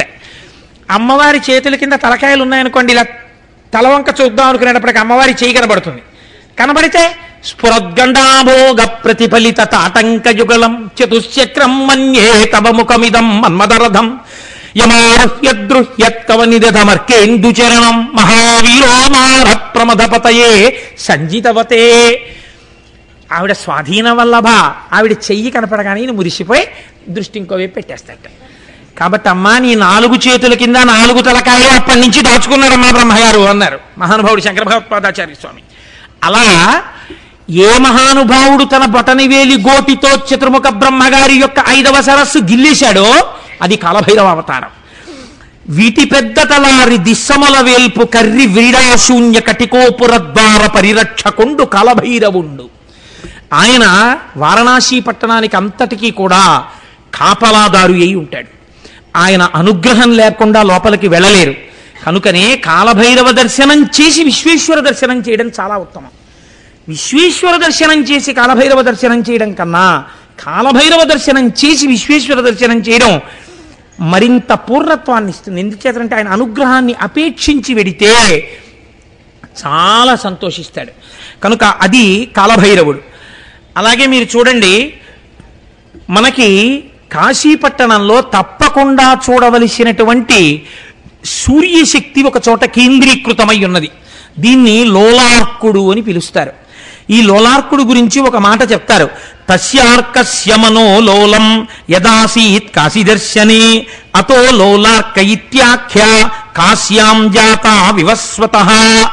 తులసీ ఘాట్ దగ్గర స్నానం చేస్తే తులసీ ఘాట్ ఎదురుగుండా ఉన్నటువంటి గోడ మీద పెద్ద చక్రం ఒకటి ఉంటుంది. ఆ చక్రాన్ని మీరు దర్శనం చేస్తే ద్వాదశాదిత్యుల యొక్క శక్తి కూడా ఎప్పుడెప్పుడు కాశీ వెడదామా అని తాపత్రయపడి కాశీ వచ్చేట. అలా కాశీ వెడదామని తాపత్రయపడి వచ్చి వెలిసినటువంటి సూర్యశక్తి అక్కడ ఉన్నటువంటి చక్రం మీద ఉన్నది కనుక లోలార్కుడని పిలుస్తారు. ఆరోగ్యం భాస్కరాదిచ్చేత్. ఆ తులసీ ఘాట్ గోడ మీద ఉన్నటువంటి ఆ లోలార్క బింబానికి ఆ చక్రానికి నమస్కారం చేస్తే గంగా స్నానం చేసి ఆరోగ్యం కలుగుతుంది. అలాగే కాలభైరవుడు ఎలా రక్షిస్తాడో కాశీపట్టణాన్ని వారాహి ఎలా రక్షిస్తుంది. నాకు జ్ఞాపకం ఉన్నంత వరకు రాజేంద్ర ప్రసాద్ ఘాట్ అనుకుంటాను కాశీలో. రాజేంద్ర ప్రసాద్ ఘాట్లో స్నానం చేసి మీరు పక్కనే ఉన్న ఇరుకు సందులోంచి వెడితే వారాహి దేవాలయం ఉంటుంది. వారాహి మొన్న మనం శరన్నవరాత్రులు చేసినప్పుడు ఇక్కడ మనం పూజామందిరంలో పెట్టాం, మీరు చూశారు. ఆ అమ్మ సరస్వతీ స్వరూప, అమ్మవారి సర్వసైన్యాధిపతి ఆవిడ. అటువంటి వారాహి చీకటి పడగానే కాశీపట్టణంలో తిరుగుతుంది. తెల్లవారేటప్పటికి చీకటితో ఉండగానే వారాహి దేవాలయంలోకి వెళ్ళిపోతుంది. కాశీపట్టణంలో ఉన్నటువంటి వారాహి మూర్తి అంతెత్తునుంటుంది. అక్కడ పూజ చేసేటటువంటి అర్చకులు కూడా బిక్కుమంటూ వెడతారు గుళ్ళోకి తెల్లవారుజాము 4 గంటలకి వెళ్ళి.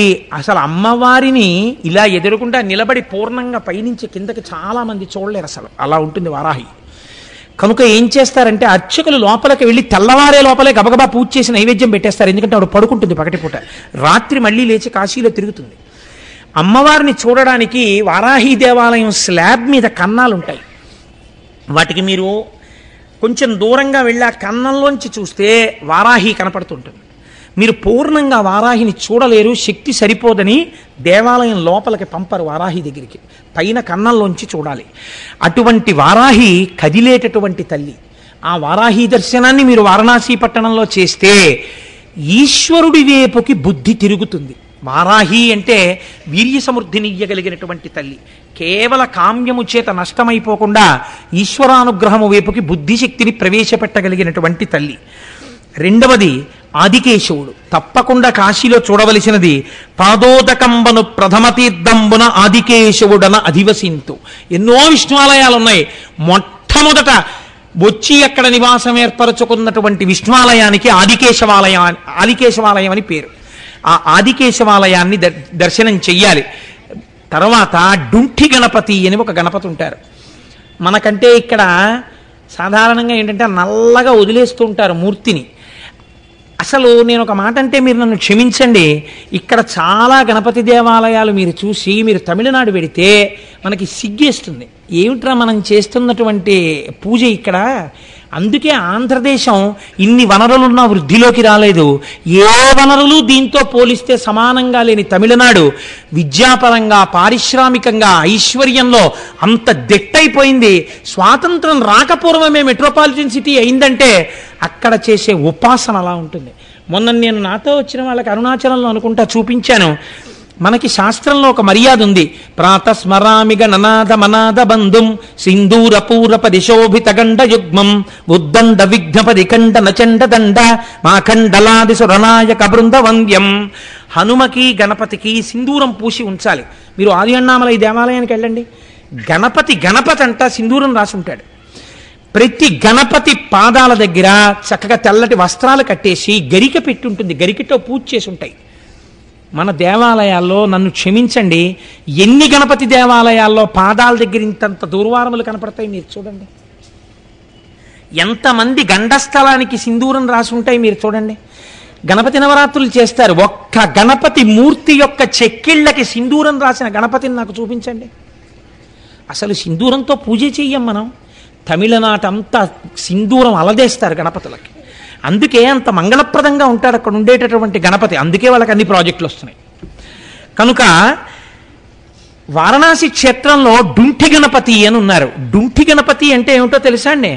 సాధారణంగా గణపతి యొక్క తొండం కుడివైపుకి తిరుగుతుంది, కానీ ఒక్క కాశీపట్టణంలో ఉన్నటువంటి డుంఠి గణపతికి ఎడమవైపుకి తిరిగి ఉంటుంది తొండం.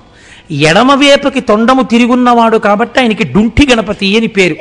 ఇక్కడే కావ్యకంఠ గణపతి ముని యొక్క తండ్రి గారైనటువంటి నరసింహశాస్త్రి గారు భార్య గర్భిణిగా ఉండి పురిటికి వెళ్ళిపోతే డుంఠి గణపతి దేవాలయంలో కూర్చుని రాత్రి పాలు మాత్రమే తాగేవారు. ఏదో ఒక బ్రాహ్మణ గృహానికి వెళ్ళి పగలంతా గంగలో స్నానం చేసి వచ్చి కూర్చుని గణపతి మంత్రోపాసన చేస్తుండేవారు. ఒకరోజు ఇలా కొన్ని నెలలు చేశారు. ఒకరోజు మధ్యాహ్నం 2 గంటల వేళ విగ్రహంలోంచి ఒక పిల్లవాడు పాకుతూ వచ్చి తన తొడ మీదకెక్కి కూర్చున్నట్టుగా ఆయనకి అనిపించి ఒళ్ళు గగురు పొడిచింది. కళ్ళు తెరిచి చూశారు, పిల్లవాడు లేడు, కానీ గగురుపాట అలా ఉండిపోయింది. వెంటనే ఆయనకు అనిపించింది, నీకు జాతా శౌచం వచ్చింది, కొడుకు పుట్టాడు గణపతి అనుగ్రహంతో, నువ్వు బయలుదేరి నీ ఇంటికి వెళ్ళిపో అనిపించింది. ఇంకా జాతా శౌచంతో గుళ్ళో ఉండకూడదు కదా, అందుకని ఆయన బయలుదేరి కలువరాయి వచ్చేశారు. కనుక్కుంటే తనకి ఎన్ని గంటల ఎన్ని నిమిషాలకి డుంఠి గణపతి యొక్క మూర్తిలోంచి పాకుతూ వచ్చి పిల్లవాడు తొడ మీద కూర్చున్నాడో అదే సమయంలో భార్యకి ప్రసవమై పిల్లవాడు పుట్టాడు అని తెలిసింది. ఆయన సంతోషపడిపోయి గణపతి అని పేరు పెట్టాడు. ఉత్తరోత్తర మహాపండితుడై కావ్యకంఠ గణపతి ముని అని ఆయనే పేరు తెచ్చుకున్నారు. కావ్యకంఠ అని బిరుదాంకితులయ్యారు. అటువంటి మహానుభావుడు ఖర్గపురంలో ఆయనకి వయస్సు అయిపోయిన తర్వాత ఒక పొరపాటు చేశారు. ఈయన గణపతి అవతారం, ఈయనకి అందుకే అంత పాండితీ ప్రకర్ష ఉంది. గణపతి విగ్రహాన్ని పెట్టడం ఎందుకు, నవరాత్రులు ఈయన్నే కూర్చోబెట్టి గణపతి పూజ చేసేద్దామని తీసుకెళ్లారు వీరిని. అప్పట్లో ఆయన ఎటువంటి స్థితికి వెళ్ళిపోయారంటే లోకం ఎలా చేస్తే అలా పట్టించుకోవడం మానేశారు. తీసుకెళ్లి ఈయన్నే ఆవాహయామి ఆసనం సమర్పయామి అని కుర్చీలో కూర్చోబెట్టి ఈయననే గణపతిగా నవరాత్రులు చేశారు. ఈ పూజ చేస్తున్నటువంటి అర్చకుడు ఒక పొరపాటు మంత్రం చెప్పేశాడు. 9వ రోజు పూజ అంతా అయిపోయిన తర్వాత నీరాజన వితి మంత్రపుష్పం చెప్పేసి మర్నాడు ఏదో మంగళవారమో శుక్రవారమో ఉందని ఉద్వాసన మంత్రం చెప్పేశాడు. ఉద్వాసన మంత్రం చెప్పేస్తే కావ్యకంఠులు నవ్వారు అంతే. ఆ తర్వాత శరీరం వదిలేశారు. కాబట్టి గణపతి అంశగా వచ్చి గణపతి ఉద్వాసన మంత్రంతో శరీరం వదిలిపెట్టినటువంటి కావ్యకంఠ గణపతి ముని డుంఠి గణపతి అనుగ్రహం చేత జన్మించినటువంటి వారు. ఆయన దర్శనం చేస్తే విఘ్నములు తొలగి సర్వమంగళములు కలుగుతాయి. అక్కడే దండపాణి అని 2వ క్షేత్రపాలకుడు ఉంటాడు కాశీపట్టణంలో. భరించునాతండు పాణిపల్లవమున వెండుకట్టులతోడి దండయష్టి వసించునాతడు వారాణసీపుర ప్రాకార గోపుర ప్రాంత భూమి ధరించునాతండు తత్తారకూట రుక్వరి పాటలఛాయ బ్రలజడలు సవరించునాతడు సతతంబు రుద్రాక్ష భూషా విభూతి త్రిపుండ్రకములు సౌమ్య రూపంబు వహించు సజ్జనులకు పాపమతులకు వికృత రూపంబు దాల్చు పింగళాక్షుండు దీర్ఘ గంభీరమూర్తి చండికాపతి ప్రమధుండు దండపాణి. అక్కడ హరికేశుడు అనబడేటటువంటి ఒక యక్షుడు ఈశ్వరానుగ్రహం చేత రెండవ ప్రమథగణాల్లో చేరి ప్రమథగణములకు నాయకుడై రెండవ క్షేత్రపాలకుడిగా ఆ స్థితిని పొందాడు. ఆయన చేతిలో వెండికట్లుతో ఉన్నటువంటి బెత్తం పట్టుకుని ఉంటాడు. విభూతి పిండికట్లు పెట్టుకుని రుద్రాక్షల్ని సవరించుకుంటూ ఉంటాడు. పాపాత్ములకి భయంకరంగా కనపడతాడు, ఈశ్వర భక్తులకి ప్రసన్నమూర్తిగా కనపడతాడు. ఆయన రెండవ క్షేత్రపాలకుడు. మనకి కాశీ విశ్వేశ్వర క్షేత్రానికి ఆయన సన్నిధికి దక్షిణంగా ముక్తి మంటపము అని ఒక మంటపం ఉంది. కాశీకి సంబంధించినటువంటి చిత్రం ఏమిటంటే, విశ్వేశ్వరుడి యొక్క దర్శనం చేసి మీరు ప్రత్యేకమేమీ పట్టుకెళ్ళక్కర్లా, అక్కడే ఉన్న గంగలో నీళ్లు తీసుకెళ్లి ఆయన తల మీద పోసేస్తే చాలు.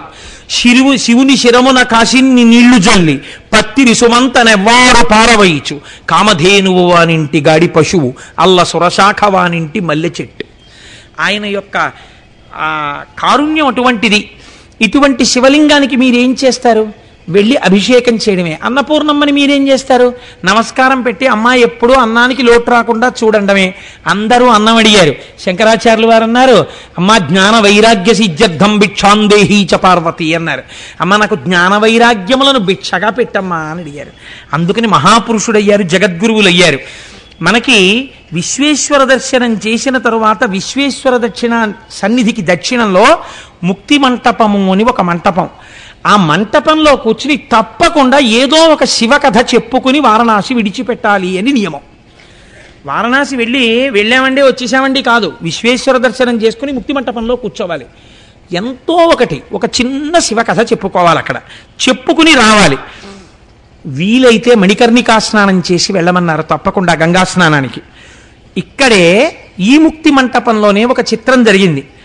మహానందుడు అనబడేటటువంటి ఒక వ్యక్తి భార్యతో ఇద్దరు బిడ్డలతో ఎక్కడో ఉండేవాడు. చేయరాని పాపములను అన్నింటినీ చేసేసాడు. అన్ని పాపములు చేసిన తరువాత చనిపోయాడు. చనిపోయి ఆయన భార్య ఇద్దరు పిల్లలు కూడా 4 కోళ్ళై పుట్టారు. ఈ 4 కోళ్ళు కాశీపట్టణంలో ముక్తి మంటపానికి చేరి శరీరం విడిచిపెట్టి మోక్షాన్ని పొందాయి.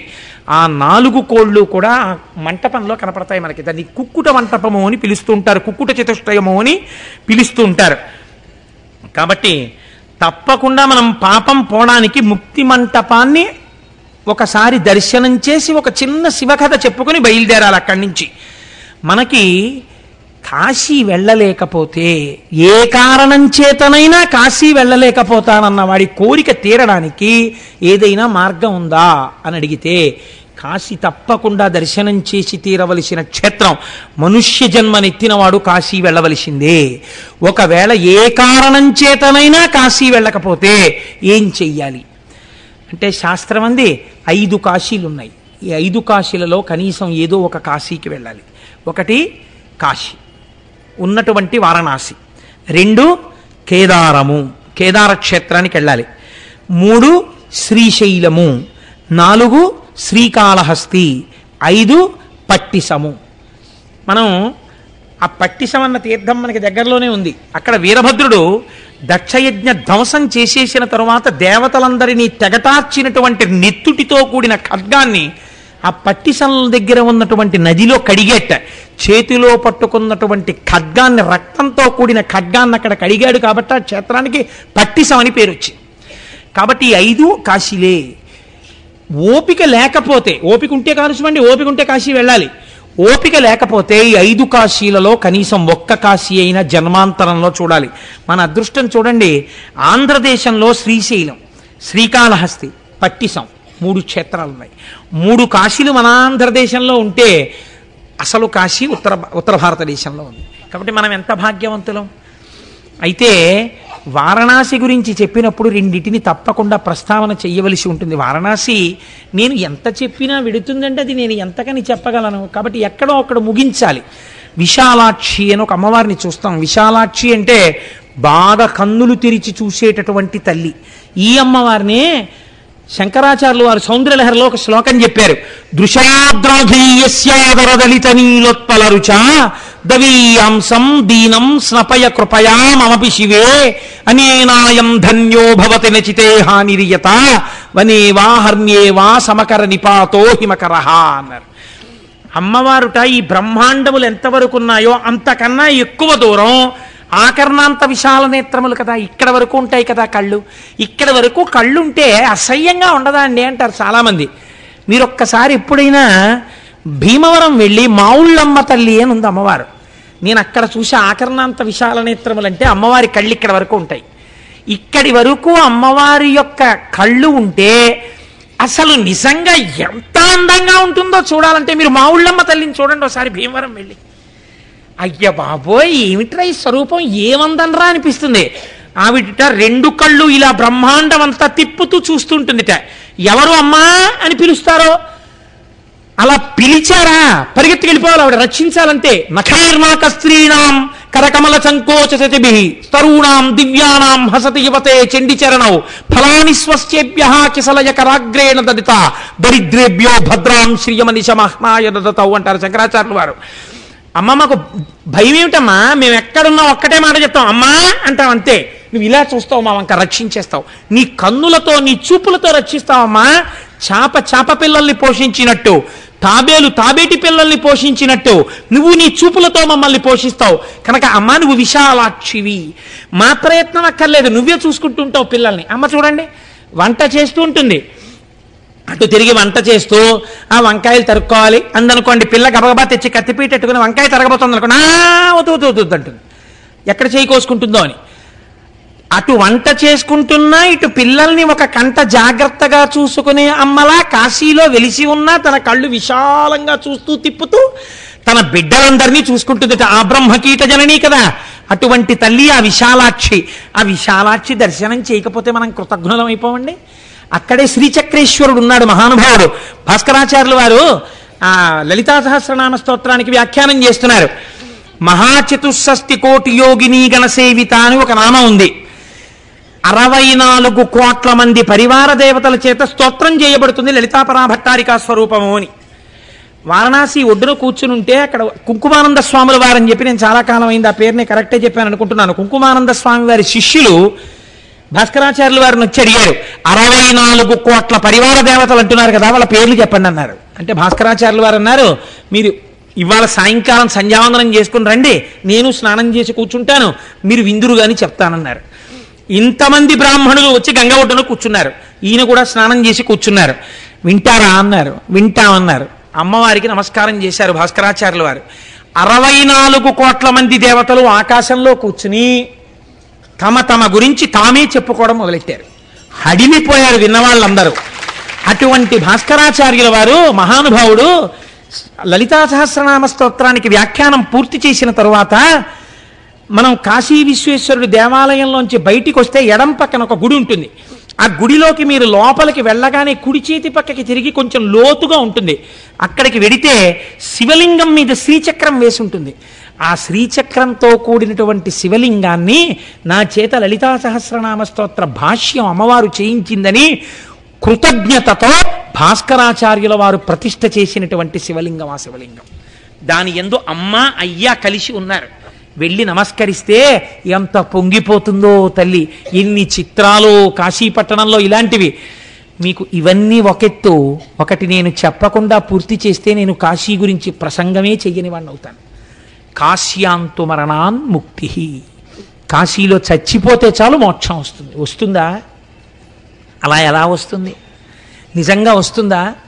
అన్న వాళ్ళకి కాశీలో మోక్షం ఎలా వస్తుందో, ఎంత అనాయాస మరణం దొరుకుతుందో, కాశీలో చచ్చిపోయిన వాళ్ళకి మోక్షం ఇస్తానని పరమేశ్వరుడు చేసిన ప్రతిజ్ఞ ఎలా నెరవేర్చుకుంటాడో మీరు అవధరించండి.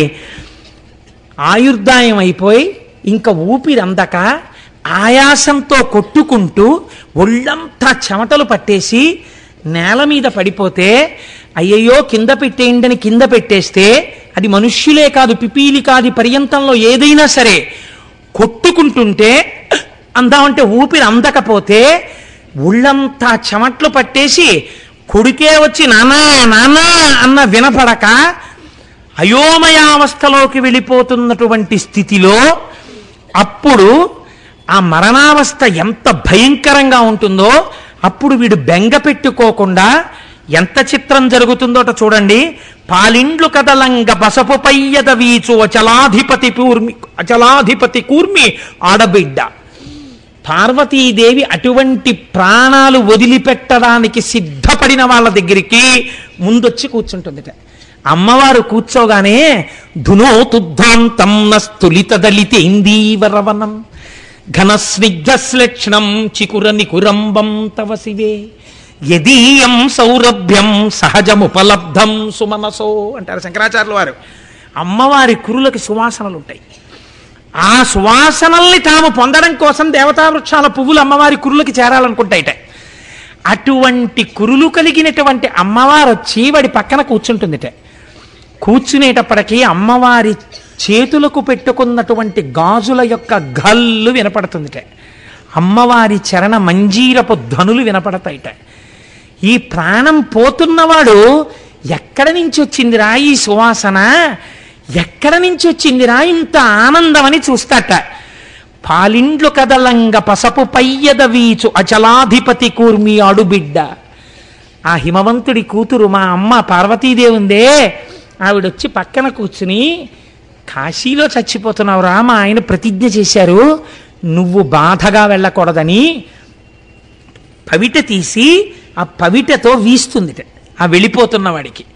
అమ్మవారి పవిట వీచినప్పుడు వచ్చినటువంటి గాలి తగలగానే వాడు సేద తీరి అబ్బా అని ఏ బాధ లేని స్థితిని పొందుతట.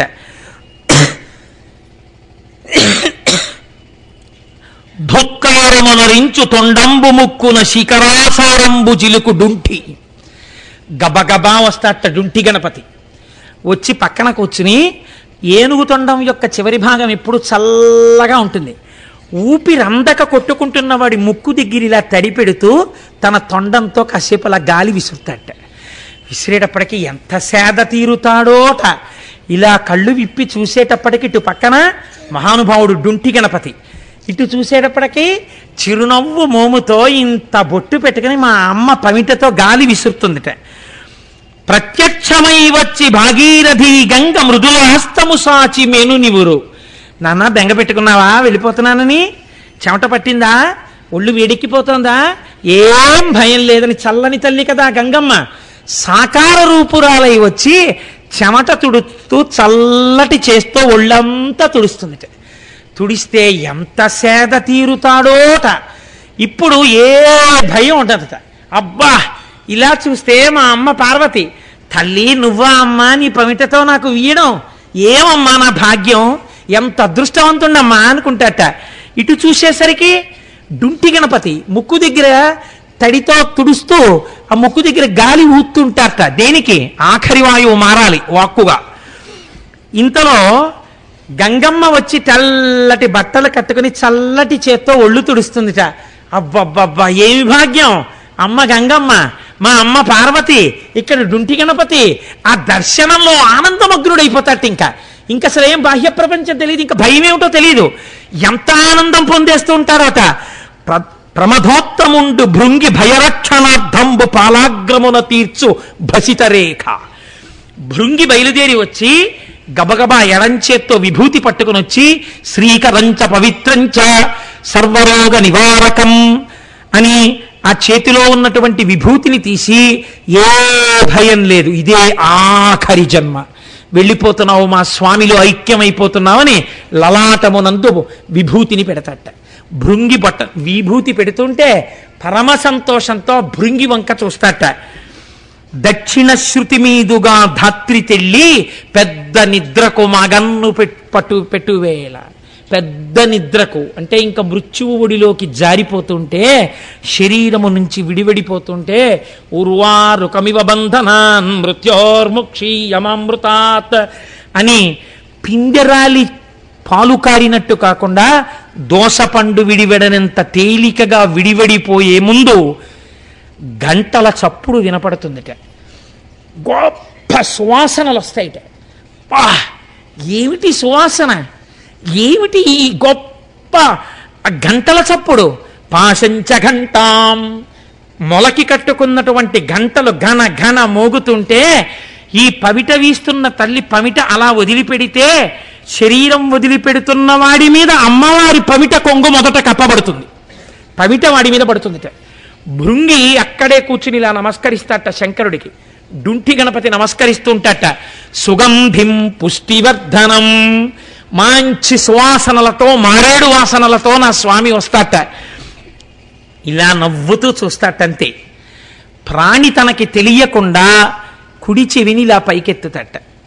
దక్షిణ శృతి మీదుగా ధాత్రి తెళ్ళి పెద్ద నిద్రకు మగన్ను పెట్టువేళ ఏ బెంగ లేకుండా హాయిగా నిద్రలోకి జారిపోతున్న వాడిలా జారిపోయే ముందు పంచజనులకు తారక బ్రహ్మ విద్య అభవుడుపదేశమొరరించునెప్పుడు కాశీ. మా స్వామి వచ్చి అలా వెళ్ళిపోతున్న సమస్త పిపీలికాది పర్యంతానికి కుడి చెవిలో ప్రణవాన్ని ఉపదేశం చేస్తూ వాళ్ళు శంకరుడు తన చెవి దగ్గర కుడి చెవి దగ్గర నోరు పెట్టి దగ్గరగా ఆయన ఉచ్ఛ్వాస నిశ్వాసలు తగులుతుంటే, ఆయన ముఖస్పర్శ తగులుతుంటే, ఆనందంతో పొంగిపోతుంటే, ఆయన నోటితో చెవిలోకి ప్రణవం వినబడితే ఆ వినపడిన ప్రణవం తన ప్రమేయం లేకుండా లోపల నుంచి ఓం అని వస్తూ ఉండగా ఈయన తేజము ఈశ్వరుని యందు కలిసిపోతుంది. ఇలా కాశీలో సమస్త ప్రాణులు ఆయన యందే చేరిపోతున్నాయి. ప్రారంభమునందే ప్రతిజ్ఞ చేశాడో ఆ ప్రతిజ్ఞని ఇప్పటికీ నెరవేర్చుకున్నాడు. ఇలా జరుగుతుందా? రామకృష్ణ పరమహంసకు అనుమానం వచ్చింది. వెళ్ళి కూర్చుని ధ్యానమునందు దర్శనం చేశారు. చచ్చిపోతున్న చీమలు ఈగలు కూడా పక్కకి ద్రొల్లి కుడి చెవులు బయట పెట్టి చచ్చిపోతూ దర్శనం చేశారు. ఎన్ని ముఖాలతోటో సహస్రశీర్ష పురుష అనంతమైన రూపాలతో చీమలకి, బొద్దింకలకి, ఈగలకి, దోమలకి కూడా ప్రణవాన్ని ఉపదేశం చేస్తూ తనలో కలుపుకుంటున్నటువంటి శంకర దర్శనం కాశీపట్టణంలో రామకృష్ణ పరమహంస చేసి, మన పురాణములు మన శాస్త్రములు చెప్పినది పచ్చి నిజము. కాశీ కాశీయే. మీ పాప ధ్వంసము చేయగలిగినటువంటి కాశీ, కొన్ని కోట్ల జన్మల పాపాల్ని నశింపజేయగలిగిన కాశీ మన భరతఖండంలో. ఒక్క రాత్రి ఒక పగలు రైలెక్కితే అటువంటి గంగమ్మ, అటువంటి కాలభైరవుడు, అటువంటి డుంటి గణపతి, ఎన్ని ప్రాణులో ఈశ్వరుడిలో కలిసిపోతున్న దివ్యక్షేత్రం, సర్వ జగత్తు లయమైపోతున్నా తాను మాత్రం నిత్యముగా ఉండిపోయే పరమ పావన భూమి అటువంటి కాశీ. ఆ కాశీ మనం వెళ్ళకపోయినా ఇక్కడ కూర్చుని ఒక్కసారి ఆ కాశీ గురించి చెప్పుకుంటూ అందరం ఒక్కసారి ఆ విశ్వేశ్వరుడు గురించి పొంగిపోతే, నిజంగా ఇవాళ కాశీ విశ్వేశ్వరుడు నేనంటున్నాను, మా గురువు గారి రూపంలో ఆ గంగ, ఆ శివుడు, ఆ పార్వతి, ఆ కాల భైరవుడు అందరూ వచ్చి ఇక్కడే కూర్చున్నారు. గురుర్ బ్రహ్మ, గురుర్ విష్ణు, గురుర్దేవో మహేశ్వర, గురు సాక్షాత్ పరబ్రహ్మ. నా ఉపన్యాసాలకు వస్తే మా గురువు గారు ఎక్కడో దూరంగా కూర్చుంటారు. వీడికి కనబడితే వీడు మళ్ళీ నమస్కారం చేస్తాడు, హడావిడి పడతాడు. ఎందుకని? ఏమి కాకతాళీయమో ఇవాళ ముందుకొచ్చి ఇక్కడ కూర్చోవడమా మా గురువుగారు? ఇది కాశీ విశ్వేశ్వరుడి ఆజ్ఞ. నేను సద్గురువుని కదా, నా రూపంలో వెళ్ళి అక్కడ సభకి దర్శనవి అని మా గురువు గారిని ఆజ్ఞాపించారు. మా గురువు గారే ఇవాళ శివనామం మనతో చెప్పించారు.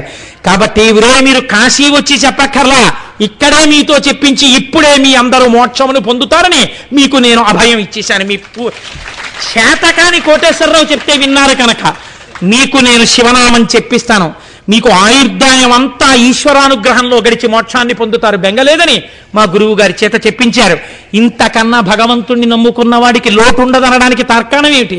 కాబట్టి మనందరం ఒక్కసారి ఆ కాశీ విశ్వనాథుడికి శరణు చెప్తూ గట్టిగా శ్లోకాన్ని చెప్పి ఇవాల్టి సభని పూర్తి చేద్దాం.